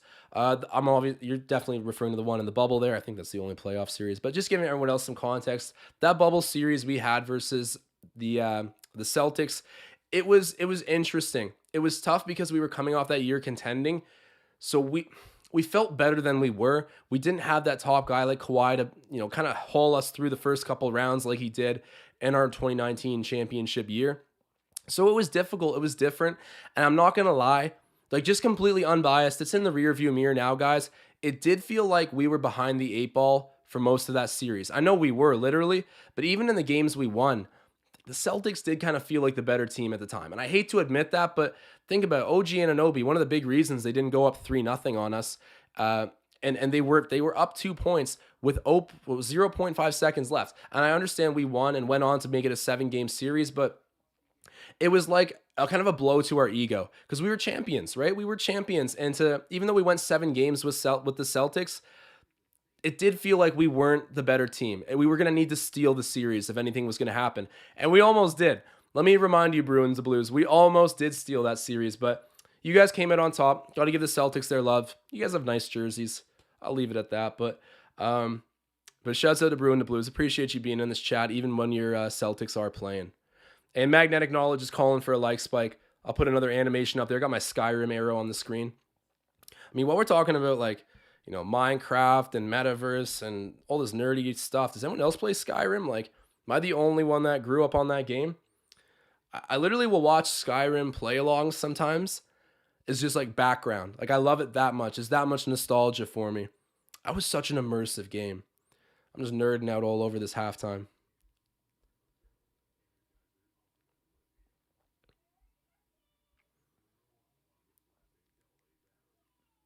Marcel Martin saying, Den Bimmons, do you still want to play for Philly? Oh, him and Rich Paul are getting the F out of there. They are done. Rich Paul, I always say he has kind of like that toxic reputation in the NBA where signing with Clutch Sports Agency comes with an ego. You are in LeBron's agency, you're in, I believe it was D Wade's old agency too. A lot of the big stars in the NBA are coveted by this agency, Clutch Sports, run by Rich Paul. And I feel like if you look at Dennis Schroeder and Nerlens Noel, you can tell that sometimes I think it's like buying I don't know how to describe it, but it's like almost like the equivalent of designer management, right? Like you get this very decorated brand with some guys who are very, in the public eye, in the culture of the game. It's different than just like, suits negotiating a contract. And I think sometimes that reputation and grandness of being a Clutch Sports client can get in the way of what's really a reasonable contract. And I'm happy with Gary Trent Jr. and OG Anunoby. That didn't really happen. We got value contracts with them. Both of them at roughly the same rate. OG Anunoby on a longer term than Gary, but I was happy with both those contracts. I would say value contracts. But it does not work out for everyone like that. I'm sure Masai Ujiri and Rich Paul had a pretty good understanding. definitely found some common ground. But just something I've noticed over the years. I don't dislike Rich Paul, but I think having a player who's not guaranteed a max contract and he's with Clutch Sports, it's not always good. Like, it's easy if you're just, okay, I'm giving him a max contract anyways, it doesn't matter. But when it's a borderline player like a Gary Trent Jr., I do worry about how that asking price gets when you're dealing with Rich Paul. So we're getting some answers about gaming in here now. Magnetic Knowledge saying love Skyrims. Marcel Martin saying RPGs for life. You know what was sweet was the Fallout series too. That was all by Bethesda Labs, but yeah, I played Fallout New Vegas a lot, and that game was fun. And we got, was it Marcel Martin saying RuneScape in here? Okay, you put on old RuneScape tracks and it's a vibe. Maybe that's what I got to do. I don't know if everyone would be too happy with it, but RuneScape music on in the background of the stream, maybe. I'll put it on the whiteboard as an idea. But anyways, guys, no more call-ins, unfortunately. I really appreciate Fanfiction Pop Tart as well as Marcel Martin calling in, making part of the halftime show. I'll have like a graphic or something. I want to start calling it Hot Takes. I might have like a flaming telephone or something, but there will be a graphic for this segment. It'll be continuing. So send me a follow, a DM on Instagram so I can have you right there to give you a call if you want to call in. Raptors start off the half going to the free throw line. OG Anunoby. There we go. Fanfiction said this was his performer of the first half. He's rolling into the second here. Let's see what we're going to get out of him. Knocks down the first free throw. If he gets this, it's a 7-point game. Misses it. I kind of jinxed him there. But we are at a single-digit deficit. This feels better than like whatever the 14, 15 points we were down earlier. Fourth quarter is when we're going to break through. It's what I've been saying. I'm going to stick to it. Bobby Portis misses the runner. Rebounded by Anunoby, and it's outletted up the floor to Siakam, who's met there by Chris Middleton. Pascal Siakam had a nice first half, and he's putting together a very impressive stretch of games. Almost goes out of bounds, but saves it to OG. What's OG going to do with the ball? Oh, nice! That was like almost a broken play, but ends up twisting his body, getting loose, and going right up to the rim for the easy layup. OG Anunoby. Apologies for the late flames here. He deserves them. Oh, nice. Good defense by the Raps, collapsing in on Bobby Portis. No way. That's... Okay. Never mind. I jumped the gun there. Offensive foul. Great job swarming and collapsing in on Bobby Portis, and when he collected the rebound, Gary Trent Jr. there to rip it away from him. Strong hands, great defender. GTJ. And then OG Anunoby with that nice little finish I was remarking on earlier, but very impressed by the collapsing defense there. Taking care of Bobby Portis. If you guys are watching this right now, drop a like spike. The Raptors are rolling at the moment. Good defense there, putting the pressure on Holiday. And there's my guy again. What's his name? I'm going to try to say it one more time. Oh, man, it was bad when I attempted. So, his name was like Sermo or something. Mamu Kalashevsky. Sandro is his first name. I'm going to stop trying to say the name. It's borderline disrespectful. Pascal Siakam knocking down a shot. There we go. 3-point lead. I like it. Oh, great defense by OG Anunoby. The pass ends up making it to Nora, but someone's got to step up there. Either Scotty or Fred needs to take that charge. Nora just cutting right down the middle for an easy layup, but good defense on the perimeter by OG Anunoby. Scotty Barnes hands it off to Gary Trent Jr., and that's an offensive foul. Come on. Not allowed to set hard picks anymore. For anyone that's ever watched indoor lacrosse, like, that is a great sport to learn how to set a pick, because you can like cross-check, like attack someone with a pick, and it's like people get hurt setting picks all the time and receiving picks. And I'm not saying that's the way they should be set, but it gives you a good idea of how to really open up your teammate. Like when I play pickup basketball, the pick and roll fundamentals are there because of lacrosse, but the fouls are also there because of lacrosse. So kind of a liability out on the court. Graham saying Pascal Rodman for 3. Marcel Martin's been calling Justin Champagny Rodman-esque. I don't think he has the size to be Rodman-esque, but the kind of play style, I get what he means. Mustafa's optimistic. He's saying we can defo come back. He said that even earlier than this recent moment here when we're pretty close into the game. A lot of faith here. I'm not worried. It's a game of runs. We're due for our run. I'm just going to put this on the screen because I haven't used this animation forever. You're creamy. You taste like butter. Pascal Siakam throws it over to OG Anunoby. Ooh, nice. That was good recovery defense by Wes Matthews. But Raptors, ooh, we almost keep the ball. Scotty Barnes trying to do a no-look pass to the corner. Ends up being picked off. We're back on defense right now. Chris Middleton throws it down to Wes Matthews, who's been taking three-pointer after three-pointer. Finally misses. OG Anunoby gets that loose rebound, puts it up court. This is good transition basketball. Defense to offense, but we miss it. Gary gets the offensive rebound, puts it back, and it's good. Running the court, getting rewarded. Him and Pascal Siakam in the fast break finally get it to go home. That ball was acting too good for its home. Ends up getting it to fall, though. Shouts out Gary Trent Jr. He's having a nice little game. Gary contests Nora to three. Misses that one. Jordan Nora is a good player. And wow, Sandro with the pickoff. Back out to Drew Holiday. Oh, that interior entry pass almost picked off by OG, but Chris Middleton catches it, scores it.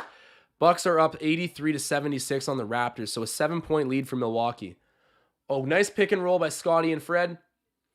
Out to Gary Trent Jr. for three. Misses, and the rebound. Tap back by Scotty and Pascal. Oh, Scotty under the bat. There we go. Easy dunk. I love it, man. The persistence by this Raptors team right now, they haven't given up on the play whatsoever, and they're getting a ton of cleanup rebound buckets, especially in transition. Shout out Barnes.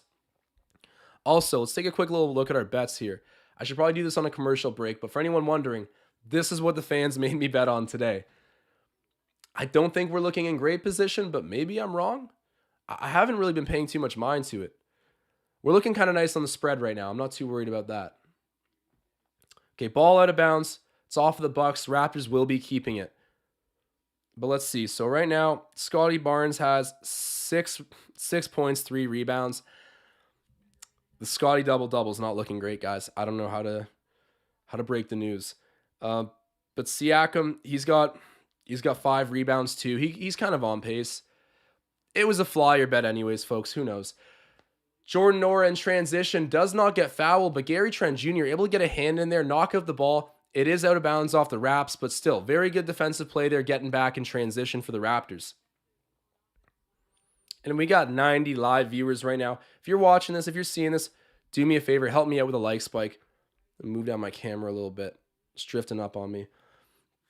But appreciate you guys showing out for the live. Scotty Barnes with a rebound. There we go. We're getting on the way to the double-double. Squares up our boy Sandro. Oh, he can school this guy. Come on, Scotty. Ends up passing it out to Siakam, who shoots a kind of deep 3 and misses. Rebounded by Sandro.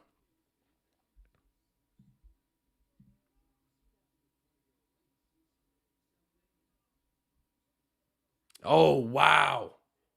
Are you kidding me? Jordan Nora.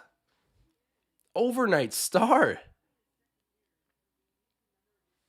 Guys, we all knew who he was going into this game, but wow, he's putting on a show for the Bucks, and nice bucket there by Pascal Siakam. Good answer. Got to deflate the momentum that dunk would have given the Bucks, because that Jordan Nora dunk was angry. Young player with a lot of potential. Pascal Siakam coming back and getting the bucket for Toronto. That's a good answer for the Raps. Jeez, we're getting the replay right now on that Nora dunk. And then Pascal with that smooth little touch. I love it.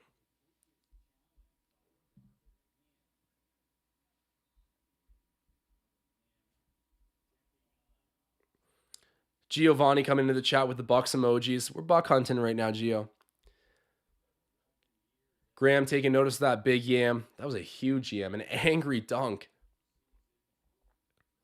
Yeah, Mike Kamina taking note of Nora as well, saying looking good for the Bucks. He really is, and he's just like a pretty deep depth piece. I think he had like a 25-point performance, not in the first game of the season. Maybe. It was like very early on there, and it was right after the Olympics where he played really well for Nigeria. People are like, whoa, is this kid going to be consistently in the rotation for the Bucks? And I don't think he has been, but playing like this, I mean, he should probably be a go-to role player for them. Still very young, an exciting pickup for them.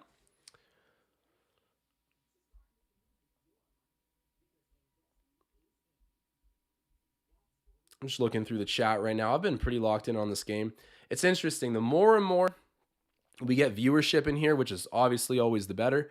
I tend to be sometimes a little bit out of touch with the chat just because there's so many comments being put in. The Raptors have been winning recently, so my eyes are more glued to the screen. I always apologize if I miss something. I try to get to all the comments. Freak Monster saying RuneScape music for the win. For anyone that missed that, we were saying we should put in some RuneScape music in the background of the stream. That might polarize viewership a little bit, but I'll definitely integrate some music at some point. Maybe just like a lo-fi stream. I don't know, but it's basketball, right? So I want it to be the kind of like hype, but we're also on here for like 2+ hours. So I don't think we want to be listening to like that tempo the whole time. I don't know. Maybe just me rambling is the right way to go. So Tom Moreau posting up Siakam's stat line at the moment, 21, 5, and 6, and he's been pretty efficient tonight. And Marcel Martin pointing out, we're still in this. There's no point in going anywhere right now. We are fully in this game. I had a feeling that once those three-pointers naturally weren't going to fall, they're not going to shoot 60% from three all night, especially without their main guy in there, Giannis Antetokounmpo. And I know he doesn't really shoot many threes himself, but he helps out everybody with his presence on the court, spaces the floor for the Bucks. But right now they're doing it with the reserve guys, not their best player. And they're missing a fair bit of reserves too. To give you an idea of everybody who's injured tonight, let me just go check up on that again, because the injuries tonight for the Bucks are, oh, it's not telling me anymore. It's weird. I should be able to see right here though. But yeah, DiVincenzo's out, Giannis is out, and as well as Brooks Lopez isn't in either, so that's a pretty big difference maker. And then Grayson Allen isn't playing either, who's been really good from three recently. I've always liked Grayson Allen's game, but he's kind of a rat, I guess. I wouldn't say a dirty player, but he's chippy. He's chippy. I like it. Pretty skilled too. Oh, I missed that. So we picked up a technical here. People in the chat saying that's a whack technical. I didn't see it, but the ball, Chris Middleton misses. It must have been a whack technical because the ball does not lie. Raptors will take that bounce. We're only down by 5 points right now with just over 7 minutes in the third quarter. This game is very much so alive and well. It's been an offensive outpour. I think someone predicted a score of like 132 to 129 for the Raptors, and it's looking like it'll probably be in that ballpark. Pascal Siakam at the line right now.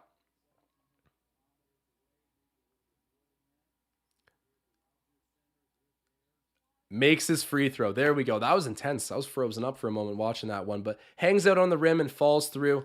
Raptors are only down by 4 points. It's a 2-shot game.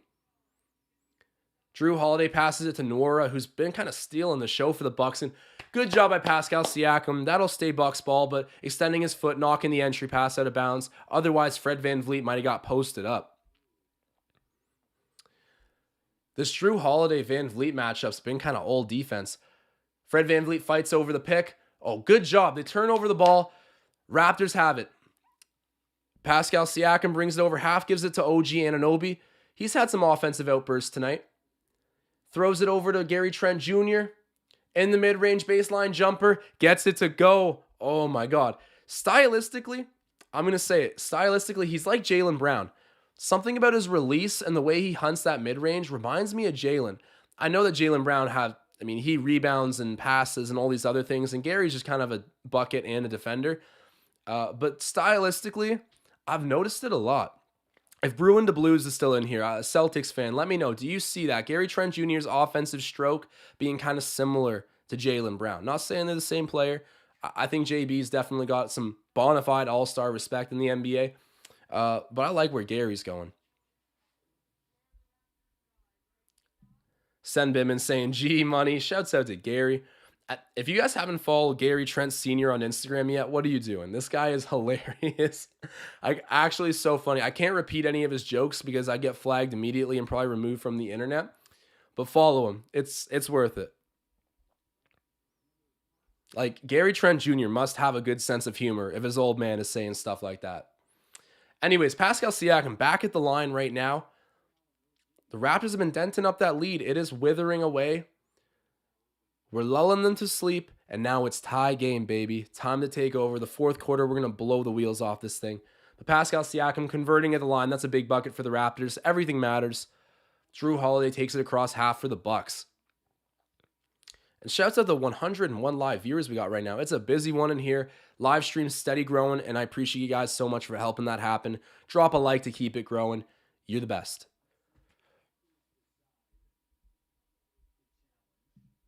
Brandon B saying, we're having a good third. We are going to win this. I like that. Let's manifest it. I'm not even going to knock on wood. I'm confident. The Raptors are doing really well recently. And the third quarter used to be the Achilles heel. We would have that good start, good finish.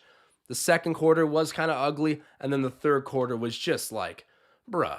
Like, come on now. We blew so many games in the third quarters. So we're starting to play a more complete game from tip-off to the final whistle. And, we're getting rewarded with wins. Tie game at the moment. And here we go. We got another super chat from my guy, Sen Bimmons. Hilarious name, man. I always almost butcher that, but he's saying 100 viewers like Spike. If you guys are seeing this right now, we've dipped down to 95. I hope we can get right back up to 100 and hang out above that number all night. But shouts out to my guy, Sen Bimmons, sending us this super chat. You're the man. Appreciate it tons. And if you guys are seeing this, drop a super chat for him. Drop a like Spike in the chat.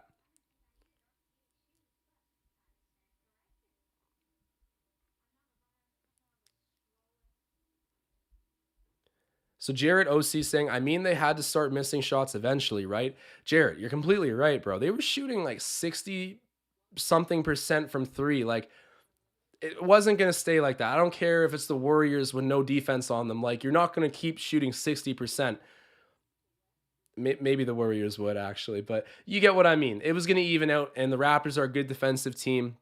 They have their guys. I didn't expect that to be the story of the game for the Bucks. Maybe I should knock on some wood. I'm speaking pretty recklessly right now, but I think the Raptors have kind of turned the tide in this game. They were hitting a ton of three-pointers too, which allowed them to hang out the whole time. It's been an offensive showdown, but I think in the fourth quarter, the clamps are coming out. The Raptors have already tied up this game. I think the momentum has shifted. It's a game of runs. I always say it.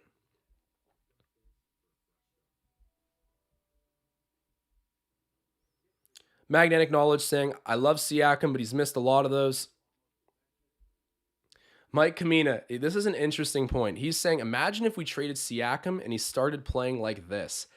I knew for a fact that if we traded Siakam, we would be feeling regretful because the teams that ideally trade for a Pascal Siakam are teams that already have a number one guy to help them win a championship. I don't think you're picking up Pascal Siakam right now if you're in a rebuild. I mean, maybe, but it's just very unlikely. I don't understand the reason for that. His real suitors were teams like Golden State, the Mavericks, teams like that really want to make a push and already have a bona fide number one like a Luka Doncic or a Steph Curry. You feel me? You know what I mean? So I think that Pascal Siakam would have gone into a situation like that where he can just comfortably be the two or the second or third option.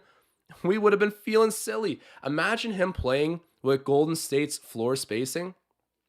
I mean, he's doing this right now with a defensive-minded team. Imagine he had a team that spreads the floor like Golden State, right? He needs to get it out of the mud and transition with our group, and he does a great job of it. Same with finesse plays, too. But, Mike Kamina, you were totally right that if we traded away Pascal Siakam and saw him playing like this, which I'm telling you we would have, it would be tough. And I mean, the Pascal trade market, I don't think it's really in our favor at the moment. A couple years from now when he's in the last year of his contract, who knows? That'll be the same offseason that we're going to need to pay Scotty. So maybe Fred or Siakam goes at that time. Probably would be Siakam if push came to shove, but a lot of that isn't decided yet. We'll see what goes on with this team, but I'm definitely happy to see Scotty Barnes and Pascal Siakam have such nice chemistry. That's been a pleasant surprise for all Raptors fans. And they really like each other too. You know, personality means a lot in terms of criteria for being on the Raptors. Masai and Bobby have made it paramount to joining this team. You got to be high character. Got to be a workhorse. Birch has the ball right now. Speaking of workhorse, he is out there. Van Vliet with another deep three. Give that to me. Misses. And Nora is there to rebound. It almost steps out of bounds. But Bucks hold on to the ball. We're down by 1 point. And we got 115 viewers in here. It's popping off. Appreciate you guys. And then Sandro gets blocked by Birch. But what's going on here? Offensive foul. Perfect. Walk that sorry butt back, Sandro. I don't care how hard your last name is to pronounce. That was an offensive foul. Raptors ball. Pascal Siakam with the ball up high. Oh, gets it picked off by Rodney Hood, but Gary Trent Jr. takes it right back and then turns it right back over. Just some sloppy basketball and picks up a charge in the process. Ooh, that was ugly, guys. I mean, I don't have a steaming dumpster animation, but I do have the ice. That was cold. What is going on? That was so sloppy. Wish I had a flaming garbage animation for that one, but some sloppy basketball. Hopefully that's short-lived. Raptors are back on defense right now. Nora jacks up the three in front of Siakam, misses. That was a good contest there by Pascal. He's always been a great perimeter defender. As much as he gets bullied on the baseline at times, Pascal Siakam can definitely get out and contest threes. No doubt about it. Pascal Siakam backing down Jordan Nora in the high post. Oh, the spin move. The spin move gets it to go. I'm done speaking bad on Pascal's spin move. Flames are on for Pascal. He almost looked like he kind of broke Jordan Nora's ankles there with the spin move. It was kind of like a contact push off, but nice move by Pascal, getting wide open and cashing in the bucket for the Raptors.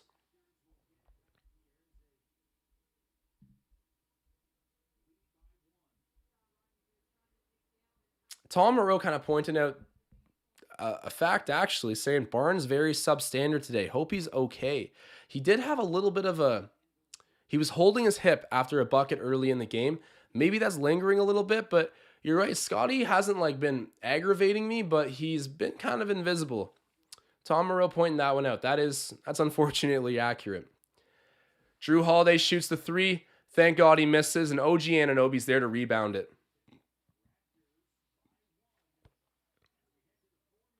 Gary Trent Jr. shoots it over Sandro. Get that. Oh, misses. Rebound by Holiday. Man, the Holiday brothers all have the clamps. Oh, jinxed him right there. He turns it over. Raptors get it back and push it the other way. Siakam to OG Anunoby, and then he's fouled.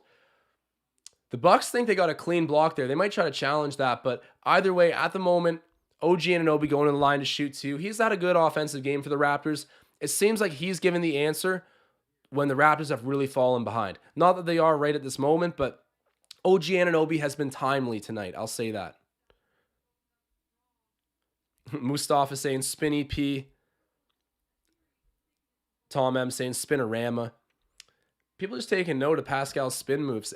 He gets clowned for it so hard, but it is his most natural, effective move most times, which I don't like as a number one guy, but hey, if it works, I'll sit here and cheer it on. Scotty Barnes coming back into the game. We've been noticing how he's been kind of quiet tonight. Hopefully he can have a nice little end to the game here. There's 3:45 left in the third quarter.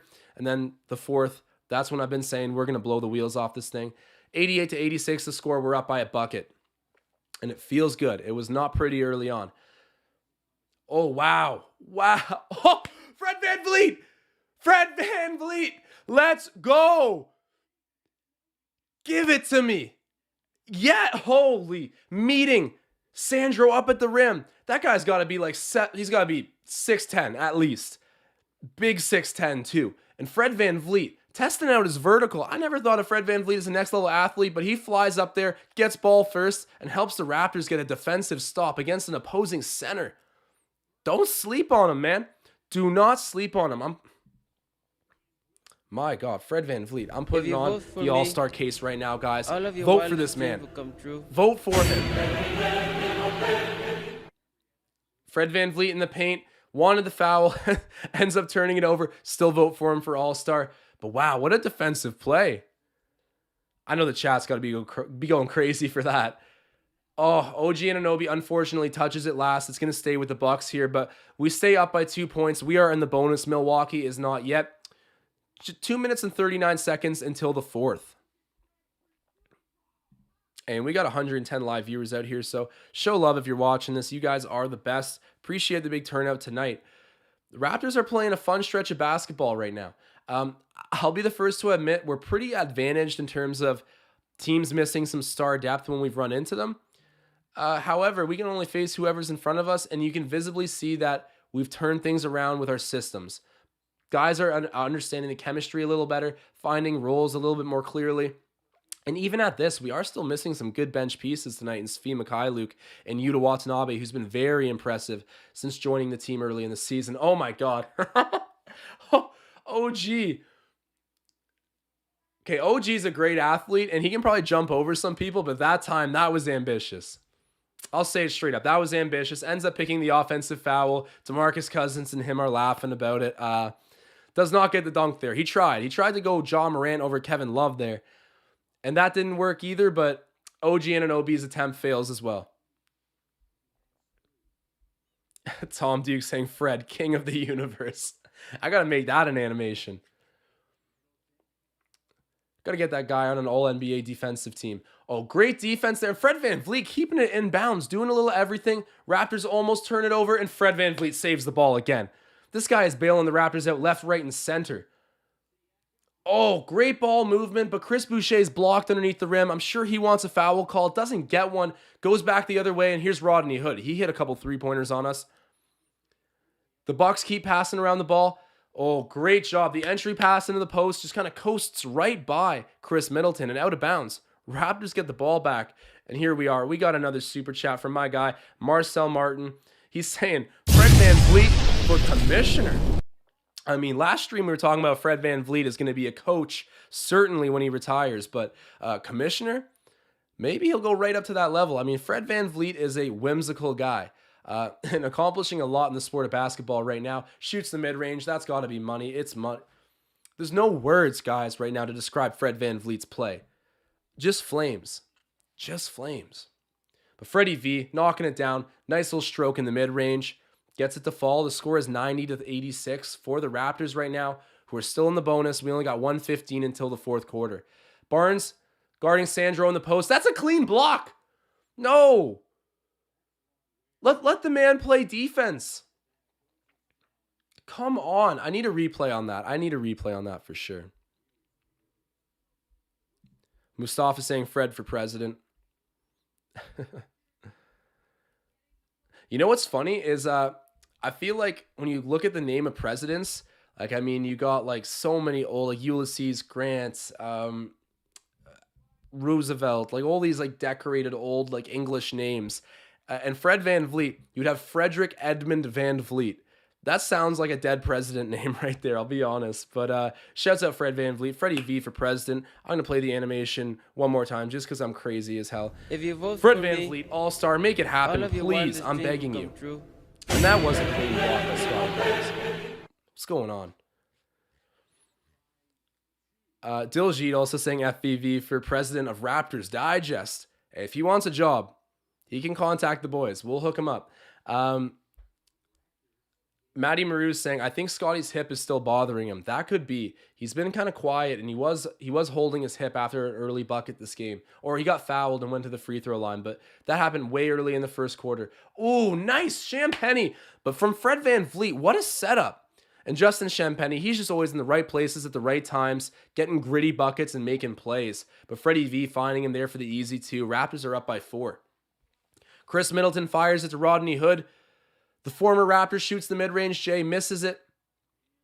Yeah, between Rodney Hood and DeMarcus Cousins, two guys who have had the Achilles tear injury, who were on like all-star levels when they were hurt. Interesting to see them kind of get revitalized with the Bucks here. Bucks have a pretty deep roster when they're full health. But I still think they're not anywhere close to a championship team without Giannis. But hey, I mean, that's sort of fair. And I'm happy we're taking advantage of tonight. We just got to close out this fourth quarter. The double comes onto Middleton. Yeah, the Raptors are sending a high... Chris Boucher! Big time block. Middleton heaves from half. Goes off of the rim, but I think that's a shot clock violation anyways. But great defense by Chris Boucher. I love it. Chris Boucher has not gotten easily shaken up. Earlier this season, when he wasn't playing great minutes or, he'd miss a play, you saw his confidence get shook. He seemed like a shell of himself. He's a confident, just a crazy spark plug out there, and he wasn't playing like himself with that same demeanor. I like it now. Even when he's checking out of the game at the moment, but even when his minutes aren't big at this point, he's found a way to comfortably contribute and fit into the system. And that was a struggle for him early on. You got to remember, last season, he didn't need to deal with Precious Achiuwa or Khem Birch. Khem Birch came at the very end, but Precious was this season. So, I mean, Chris Boucher had full green light, and that's a tough last shot. That's a really tough last shot by VanVleet. He's mad at his guys right now. He wanted a better play drawn up. But going back to the topic of Chris Boucher here, the Canadian has finally figured out a rhythm when everyone's healthy. And I hope he can just keep it up. He's in a contract year. He has every reason to want to ball out and play good. And here we go. Marcel Martin returning with another super chat. Shouts out my guy. He's saying, we look good. The 6 bench points is a problem. Marcel, are we still at only 6 bench points? I mean, it was like we only had 3 for the majority of the first half, if not the whole thing. But is that seriously what we're still working with? No, Champagny has already a few on his own, but the bench scoring has been underwhelming, and not just this game, but in general. I've been referencing this stat a ton, and I made this crazy comment. I know it's crazy. Don't worry. I get it. I said Pascal Siakam in a perfect world would be such a good player to come off of our bench.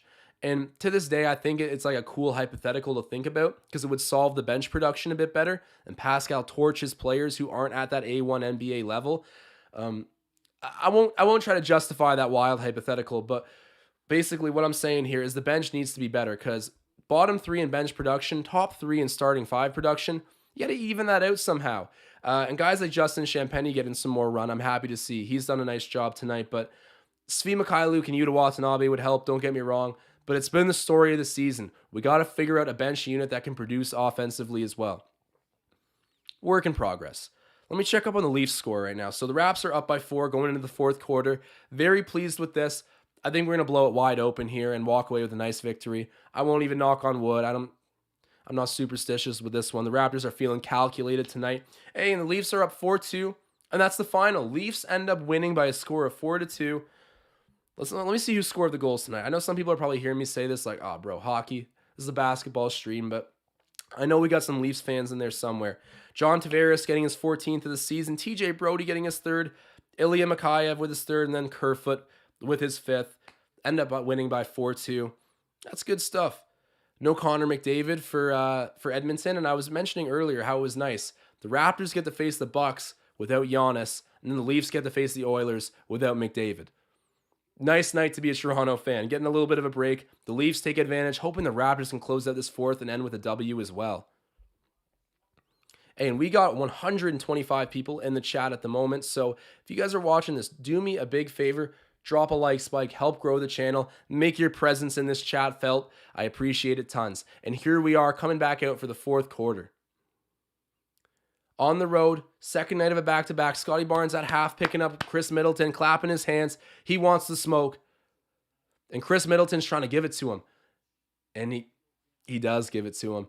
Scotty plays pretty good defense there for the majority of that, but Chris Middleton makes space under the rim and gets the easy two. And now Scotty's got it on offense. He's guarded by Bobby Portis, whose eyes are snapping out of his head as per usual. Whatever pre-workout Bobby's on, I want it. Siakam with a smooth mid-range. Okay, the mid-range is not only is it falling, but it's looking like so precise. Perfect. No foul there. Heavy contest on Chris Middleton. He wants a foul, but doesn't get it. And the Bucks end up getting a 3 anyways, so doesn't matter. Bobby Portis knocking it down, staring into our souls. But wow, good defense there. I know for sure Justin Champagny got up to contest that Middleton shot. Deters the bucket, but we end up being burned on the 3. Still up by a point here. A lot of time left in the 4th. Got to keep our foot on the gas. Maybe I should have been knocking on wood. I don't know. Pascal Siakam misses a mid-range, and then it's rebounded by Nora. And for anyone who hasn't noticed, Jordan Nora's having a game. And then the foul, Chris Boucher on Rodney Hood. That's a soft foul. That's just like a basketball play. There's like the slightest bit of contact. Chris Boucher's keeping his feet moving. Like it's not impeding him that much. I don't know. Like Rodney Hood should have just stopped on a dime and let Chris Boucher fly in front of him. Taking that shot just made it sell the foul. Like, whatever. I can't articulate what I'm feeling right now, but that was pretty soft. Hey, and the ball doesn't lie. Ends up missing the first one. Hood doesn't get it to go. You know the basketball gods are telling you that was not the right call. So if he hits this second one, we're all tied up at 94. And he gets it. So 94 all is the score. 10:40 left in the game. Scotty Barnes currently has it as he crosses half. He's picked up immediately by Bobby Portis. I am kind of a Bobby fan, actually. Low-key. Scotty Barnes squaring up. Ends up passing it. Achua shoots the 3. And there we go, man. Tom Moreau, where are you in the chat right now? Because our guy Precious Achua knocks down a three. I know he's got those oven mitts on, but he can still shoot three-pointers for some reason. Scotty Barnes going the length of the court. Sets up Precious Achua under the rim. Oh, he's got the oven mitts on, Tom. He's got the oven mitts. The hands of stone. He can shoot threes. He can dunk. He just don't ask for anything in between. Oh, and then an offensive Chris Boucher getting jacked up. I'm behind that one too. Drawing a key offensive foul there to stop that bucket going down for the Bucks, preserving Toronto's 3-point lead. Let's go, Chris. And Chris Middleton did kind of like shoulder him into next week there. Kind of a fortunate call, but either way, Chris Boucher standing his ground on defense. Yes, he goes flying, but Raptors get the ball back. Offensive threat is neutralized.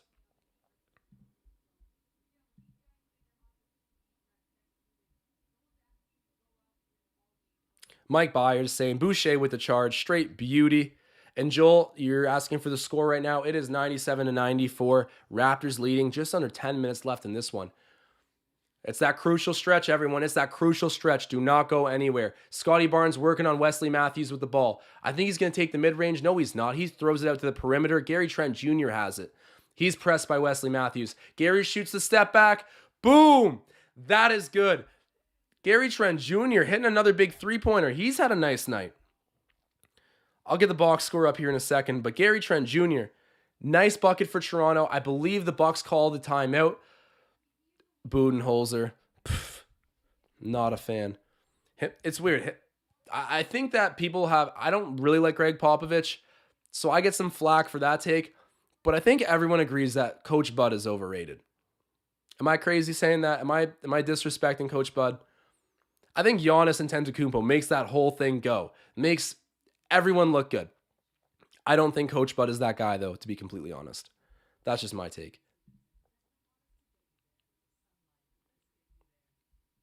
Mustafa saying scary Gary. Everyone in the chat showing some love. Jenfro saying GTJ.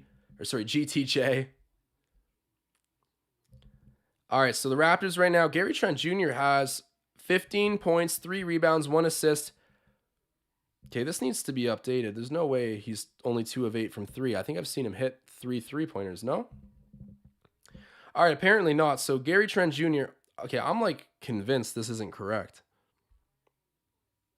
All right, this is what the score is telling me. That it's 15 points for Gary, 3 rebounds, 1 assist. He's 6 of 13 from the floor, 2 of 8 from 3, and he has a block. I could have swore he had a steal.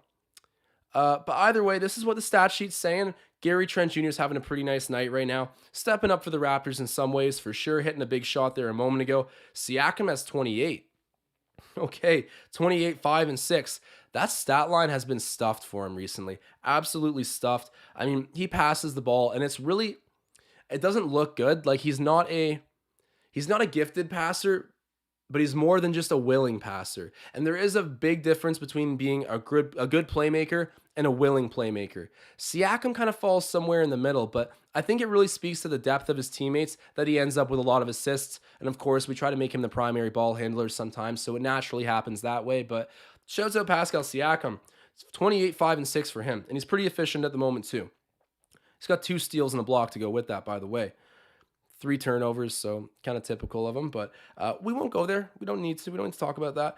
OG Anunoby, 20 points, 5 rebounds, 2 assists. He's 6 of 9 from the floor, so hasn't shot the ball a whole lot, but that's okay. He's playing some 3-and-D tonight because he's 4 of 6 from the 3-point line, shooting the lights out at the moment. Shouts out to OG Anunoby. OG Anunoby. I got my tongue twisted right now, but really nice line for him. He's also got he's got 3 turnovers as well and 4 personal fouls, but we don't need to talk about it. He's got some tough defensive assignments tonight with Drew Holiday and Chris Middleton.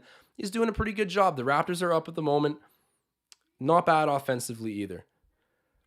And then Van Vliet, he's got 19, 2 rebounds, 5 assists, 7 of 16, 5 of 9 from 3-point range. And he's got assists. He's got 1 steal and 1 block.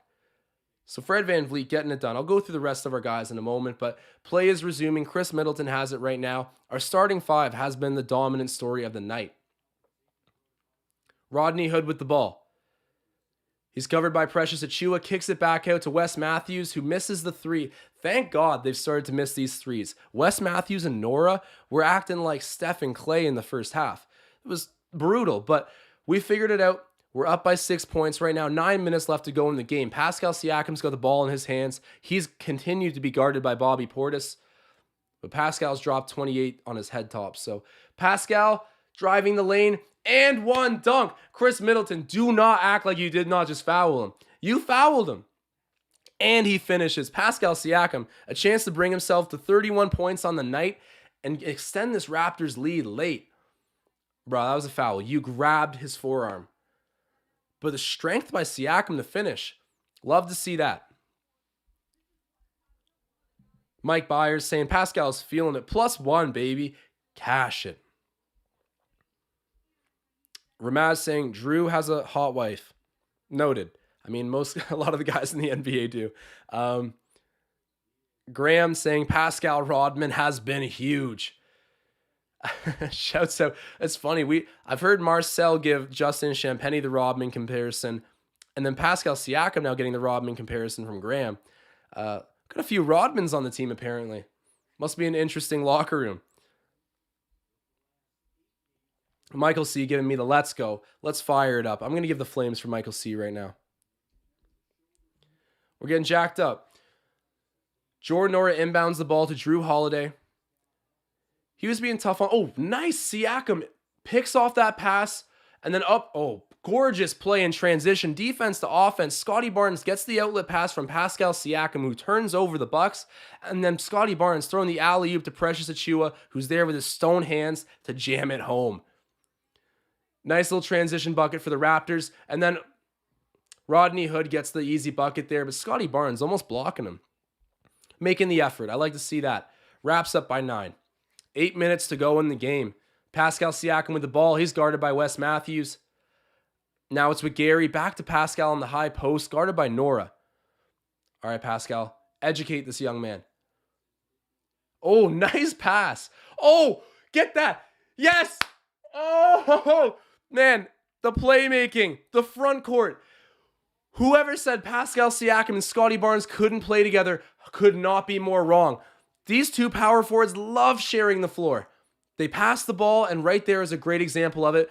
That was sweet. Pascal Siakam reached around Jordan Nora, threw the pass to Scotty Barnes. The old classic give and go. Cuts, gets it back, finishes. Pascal Siakam, everything he's touching turning to gold tonight. Shoots the mid-range. Come on, give it to me. Misses. The Bucks turn it over. Scotty Barnes, the no look. This man can't stop throwing no looks, but unfortunately, that's blocked by Drew Holiday. Oh, nice. Another three-pointer. Was that Gary? It was, man. Gary Trent Jr. getting it fired up. I'm going to make it rain right now, too. I think Coach Bud calling a timeout. Guys, I've been a little disconnected with the chat at the moment, but wow. What a game. Tom Moreau taking note of that great give and go with Barnes and Siakam. That's awesome. Tom Duke saying another spanking in the making. The Raps are rolling, man. If you're not on the bandwagon, hop on now. Raptors stonks are going to the moon. Captain Snake taking notes saying Pascal's been balling. Mustafa and Old Cap saying, Gary, give it to me. Gary, man, he is an offensive shot maker, just natural with the ball. That's what I love about him. A lot of the Raptors have been built up. OG Anunoby, he's been built up. Even Fred VanVleet to a certain extent. That guy did not shoot 10 plus three-pointers a game until very recently. A lot of these guys have been crafted. I like to think that Gary Trent Jr. has kind of come in with that natural touch. We've been developing him in other ways. He's obviously a very improved defender, but when it comes to being a natural bucket getter, like Gary's one of the best on our team. Showing some late flashes for the Raptors here. Adam Wild saying, learn how to play defense this half. That is true. I mean, at least the Bucks have stopped shooting 60% from three. Like that shouldn't happen. That's not allowed.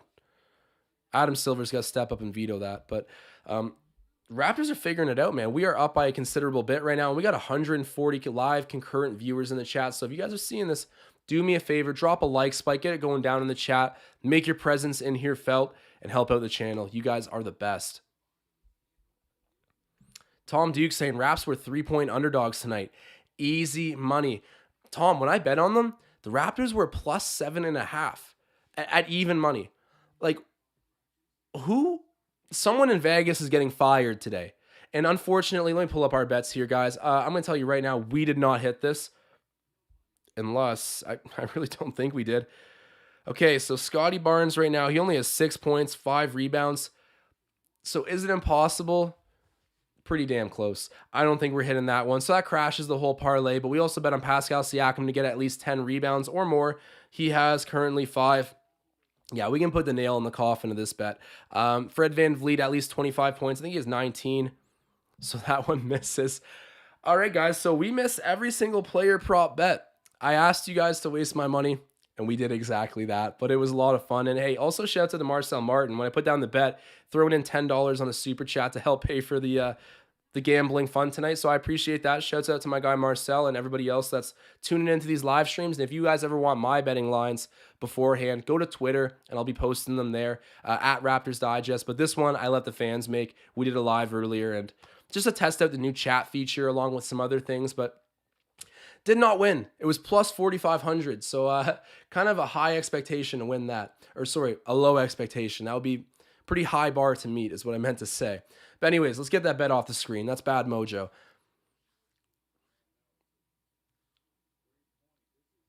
And here we go. Pascal Siakam. He's on that guy who I can't pronounce the name of. And then another beautiful pass, but Fred VanVleet blows the layup underneath the rim. It was kind of a reverse layup, but Pascal Siakam, kind of a no-look from the hip pass. Great find. He's been passing the rock tonight really well. Jrue Holiday misses the shove shot. Rebounded by the Raptors and secured by Gary Trent Jr. We're going back the other way. Scotty Barnes has it in his hands. Drives on Jrue Holiday. Throws it back out. Jordan Nora almost picks it off. Fred VanVleet. Pump fake. Back to Gary. Step back. Misses. Rebounded by Bobby Portis. Precious Achiuwa gets the ball. Misses and apparently is fouled. I think we got a little benefit from the whistle there. I'll say it when it happens. I think the whistle just helped us out a little bit. Precious Achiuwa might be shooting 2 at the free throw line here, and we are up by 14 points at the moment with under 6 minutes to go in this game. Life's good, man. Life is good. I can't do a future voice. I'm not even going to try, but things feeling nice for the Raptors right now. Captain Snake saying crazy eyes Portis. He's scary, bro. Like, just imagine making eye contact with him. His eyes, like, actually pop out of his head. I feel like if you were to look at a silhouette of him from the side angle, you'd actually see his eyes, like, out, like, 2 inches. Like I said, whatever he's got for pre-workout, I want some of it. But not too much of it. Send him and saying Bobby is a weird-looking dude. Yeah, he's kind of a hype player, though. I do like Bobby Portis. I was definitely happy to see him getting some minutes over Thanasis and Antetokounmpo, who, you know, he does his own role kind of well, but Bobby Portis definitely more dynamic. They felt the impact when he came into that final series, and they ultimately stormed back from being down 0-2 to winning the NBA Finals. Got to give the Bucks their respect. Champions as well. I do love the Greek Freak. Very happy he's not playing tonight. Fred VanVleet with the ball. In the pick and roll, throws it to Barnes, and then Jrue Holiday picks off Barnes' pass, throws it forward and gets it, tosses it over to Middleton, who's in the corner. He gets double teamed by a couple of Raptors, almost getting the ball, and then Middleton tries to throw it off of Gary Trent Jr., misses his body, and hands it right back to the Raptors. That's a turnover for the Bucks, and we're going the other way. Fred VanVleet thought about passing in the pick and roll, pulls it back out. All right, he's guiding the offense right now. He's telling Scotty, get out of here. Shoots a deep 3. Doesn't get it. No rebound for the Raptors. Nora secures that. Okay, Jordan Nora, I think, has a ton of rebounds tonight, too.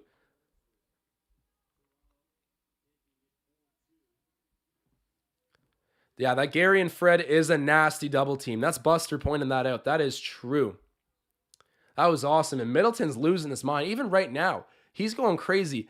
This is a frustrating night for Chris Middleton. You can see it in his body language, on his face, screaming his head off at the officials. The Raps are putting him through the blender right now. Oh my God. He was dancing around with that for so long, trying to get out of the double team, but ultimately Gary and Fred applying the clamps and getting the ball back for their team. Fred VanVleet crosses half. Throws it to Pascal Siakam, who's aggressively guarded by Middleton here. Middleton's about to pick up a foul. He's pissed off. Yeah, that's... How are you not calling that as a foul, man? Okay, yeah, Pascal's looking back at the ref like, dude, Middleton, he's losing his mind. He's angry, and he's playing angry defense. You know how it is. You guys play pickup basketball where you just get, like, disturbed. Like, you're so mad, and then you immediately foul on the other end. That's what happens.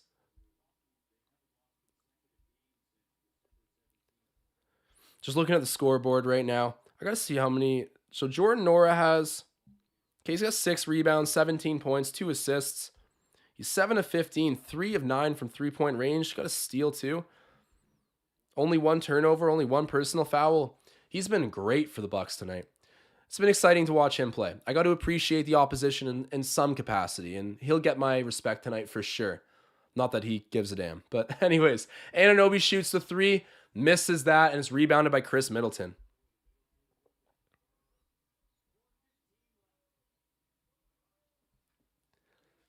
Oh, Middleton in the mid-range. Shockwave asking, did you hit your bet? So Shockwave, I don't know if you're just coming in now, but I'll put it back up on the screen for you quickly. I let the fans pick this one. It was plus 4,500. I would have won $700 off of $15 if it hit. Let's just say the odds were not in my favor. I'm not a math guy, but Vegas will tell you the odds were not in my favor here. But that was all right. We made the bet as a group. Oh, Gary Trent Jr. Unfortunately did not hit, but nice mid-range there for Gary. I'm sure I'll let the fans again at some point, make the parlays. We could even do one that we all do together, and then like an individual one. I don't know. I'm always gambling, always releasing picks on game day, so check out Twitter beforehand if you want. Sometimes I'll post a YouTube short to get out the picks, but we'll talk about that all after. Right now, the Raptors have the ball. Scotty Barnes guarded by Jordan Nora, and Fred VanVleet gets it back. Scotty looked open for a moment. Ends up with Scotty anyway, shoots a contested 3, misses. That was a quick decision by Scotty. Gets the ball and immediately jacks it up.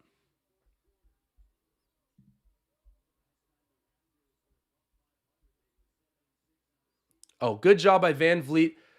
I think he basically just stripped. No way. Strips Drew Holiday on the baseline, but it's out off the Raptors' last touch. Fred VanVleet's not happy about the call, but the Bucks are going to hold on to the ball here. Buster saying, Giannis has called in sick twice against us. That is too funny. Yeah, he has, man. He's got the Raptors flu. Oh, Chris Middleton, aggressive move backing on Scotty, but Scotty stands his ground and gets what was going to be a stop until I think there's a loose ball foul charged here to Toronto. Hey, I like that. And Pascal Siakam and Gary Trent Jr. keeping the intensity high. It wasn't the call that they wanted, but they're keeping the morale up. The defensive energy is fully there. And I like that, man. They're getting verbal with each other. Awesome stuff from those guys. That's a sign of leadership right there. Wes Matthews shoots the 3. That's old net, man. It's been a big break for him since the first half, but hitting another 3-pointer. He's had a few of those tonight. Been a thorn in the Raptors' side all night. We got 150 people in here. If you're watching this, do me a favor, drop a like spike. Make your presence felt. Help out the channel. You guys are the best. Man, you're in Milwaukee when you see people courtside in camo firing up the crowd. Hey, man, we got our camo on tonight. We're buck hunting. Oh, geez. Offensive foul, apparently on Scotty. He's had a tough night. As much as he might be injured and not playing great, and I don't want to scare anyone, I don't know if he's injured, but we were thinking he might be favoring that hip a little bit. He also hasn't had the best luck with the calls. And that's so stupid. Chris Middleton's literally like attacking him on defense. And Chris Middleton comes back and hits a 3 in Scotty's face. He's kind of rookieing Scotty right now, but Scotty needs to get some help from the officials because Chris Middleton's making him feel it on defense, but he can't give it back. It's like the same play, and it gets called for Chris. Come on now. Give the rookie his respect. Get serious, my boy. Pascal Siakam guarded by Middleton. Okay, Middleton kind of has the clamps. Wow. Gets the steal, too. I never knew that. I never noticed Middleton's defense this pronounced. He's playing a good defensive game. Fred VanVleet ends up with the ball. Takes it across half for the Raptors. There's a minute 20 left here. The Raps are leading by 7 points. I had to do some mental math there for a moment, but 113 to 106 is the score, and we're nearing a minute left in this game. Oh, great cut by Pascal Siakam. Leaves the layup hanging on the rim. Doesn't get it. And there we go. We a score check for Toya. It's 113 to 106. And then a super chat by my guy Marcel. Marcel Martin saying, why is Giannis ducking us? We want all the smoke. Bring it on, man. Giannis Antetokounmpo has not been the same since he got run out of Toronto in that playoff series. I mean, I think he did become a champion since that time, but the Raptors are a familiar foe for him. And anytime I bet you he sees a photo of Marc Gasol, part of him's like, oh God, just PTSD. I got to give the big Spaniard his credit. Marc Gasol was a big part of that championship team.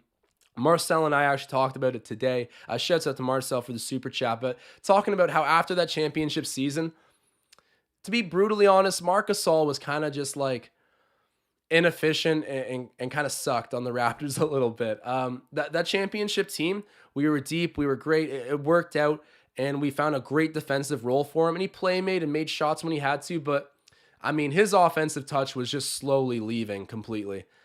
Oh, and then Barnes called for another foul on Middleton, bro. It's been a rough night for Scotty. And I don't mean to disrespect Marc Gasol, by the way, but I found myself very upset with Marc Gasol during that bubble year. He was like borderline unplayable, but the year before, a really worthy champion and starter. Man, this Middleton matchup with Barnes has been annoying. Hey, and he misses the first one. There you go. Ball doesn't lie. The Bucks have missed a fair bit of free throws tonight, but Scotty Barnes not ending up with the good side of the whistle here in his matchup with Middleton. And I'll remind you guys one more time, while everybody's here in the chat, we got 100 likes in here. If you have not liked yet, we got 150 people watching. Do me a big favor. Drop that like spike. Game is coming to an end. Diljit saying Marc Gasol's plays were beautiful to watch in the championship run. Elite passer. Definitely. That's something I can't take away from him. Even though his inside touch has gone a little bit, his feel for the game and playmaking, it was still A1. And the defense was always awesome, despite having like a 1-inch vertical. Oh, wow. Yo, Pascal, take that personally. Take that I like that. Good, Pascal. Good. Everybody, clip what just happened, because I've been on Pascal about not getting angry, about when people get in his face kind of backing down. Right there and then, I'm not saying he got right back up at Bobby, but he didn't walk away. He didn't let him talk like that. Yeah, Bobby Portis, put your eyes back into your head and walk back to your bench. You're losing by 7, buddy. I take back every nice thing I ever said about Bobby Portis. He's beefing with our boy right now. Send Bimmon saying Bobby in his eyes again. Hold this L, Bobby. Hold this L. And who better to give it to you than our guy Fred VanVleet, who deserves to be an all-star. All of your wildest dreams will come true.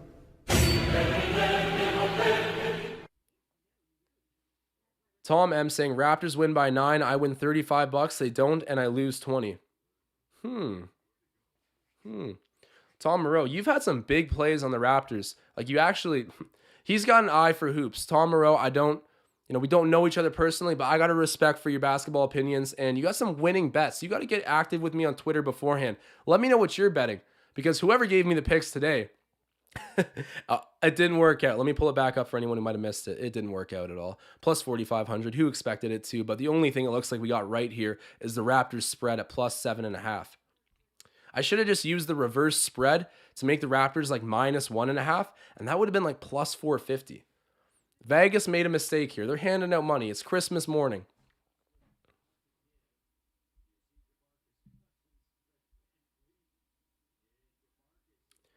All right, Raptors up by 7. I mean, this game's pretty much in the bag here, but got to close it out anyways. There's 37.8 seconds left. Fred VanVleet throws it up to Gary Trent Jr. Nothing stupid here. I got a feeling it might get a little chippy. Ooh. That was good defense on Scotty Barnes. He's forced to hold on to the three-point shot a little bit long, and then, I mean, that's like a shot clock violation, a brick. Kind of, I hate to do my guy Scotty like this, but he's had a cold night. He's been cold. I got love for the rookie, but hasn't been his ideal night. The refs haven't really helped him out at times, but He could have been better straight up tonight. That's all right. A lot of learning experiences for the young rook. Charles Schwind in the chat saying Raptors win. Raptors win my parlay hits and I win $273. Nice little hit for Charles if this goes through. And I mean, I don't want to jinx it or anything, Charles, but you're looking good at the moment. Jack D saying vote for Fredo. I almost said Fredo or Fredro. I'm just calling him Frederico. Yes, sir. Vote for Fred. And guys, you're going to kill me for doing this, but one more time from the top. If you vote for Fred me, Van Vliet, do your thing. all of Help your him get in the wildest dreams All-Star will come game. true. I'm just annoying the hell out of this whole entire chat, but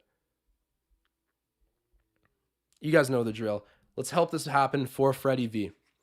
And we got 160 live viewers in here right now, man. So if you guys are tuning in, do me a big favor. Drop that like spike. Make your presence felt. Help grow the channel. You guys have already been doing such a great job with it. Thank you so much. Green Man saying Cavs fans salivating right now. Ramaz saying Scotty is a bust. Ramaz, bro, you say some... I think you are trolling. I wasn't sold, but now I know you're trolling. Confirmed. Tom Rose says he's got a system. You got an algorithm for betting here, Tom? You got to share it with the community here. We can get rich together. Shockwave saying lots of upsets happening tonight across the NBA. I got to go check out the NBA scoreboard. But for anyone who's predicting upsets tonight, some money to be made. And the Raptors, again, plus 7.5 versus the Bucks without Giannis, Brooks Lopez, DiVincenzo, no Grayson Allen. Come on now. Get serious, my boy. That is free money. All right, so the Bucks are going to inbound the ball here. They just took a timeout. Each team has one left. This might just be an elongated 30 seconds here because I think the Raptors pretty well have this one in the bag. No need to knock on wood. Middleton shoots the three, misses. The rebound goes out to half, but is retrieved by Drew Holiday, who's covered by Van Vliet. This has been a good matchup too. Drew shoots. That's a long two, I think, but hits it. They're calling it a three-pointer right now. So the Raps are up by 4. I've been speaking confident this whole time. Oh, no. Okay, apparently Wes Matthews touches it last. I thought Scotty stepped out of bounds with the ball there. Oh, it was close. It was close.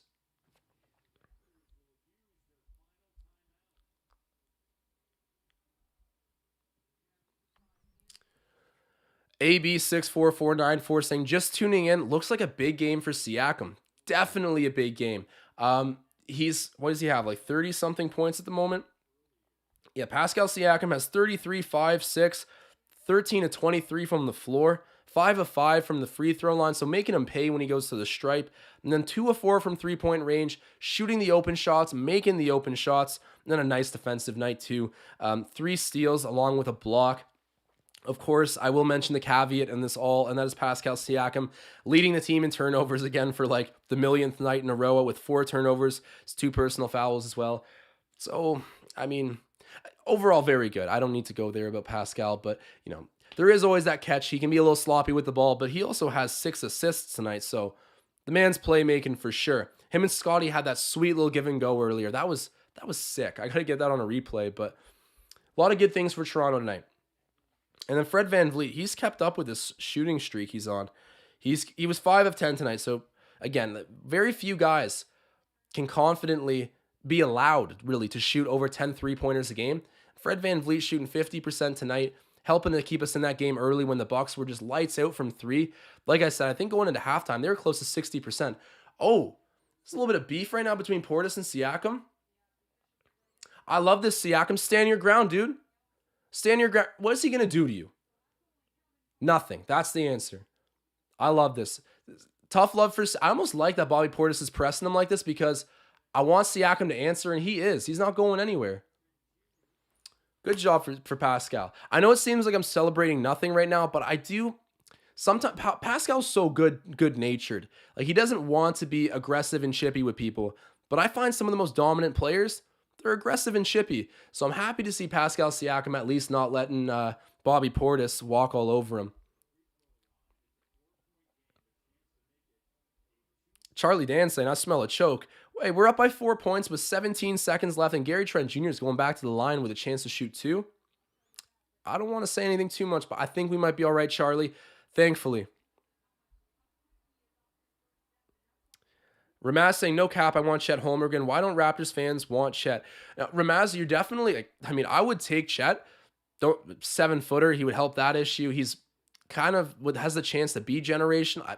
I don't want to give him that kind of hype. I don't think he's that good, but he's the number 1 draft pick for a reason right now. I think Paulo Banchero might be better, but yes, Chet Holmgren would be nice on our roster.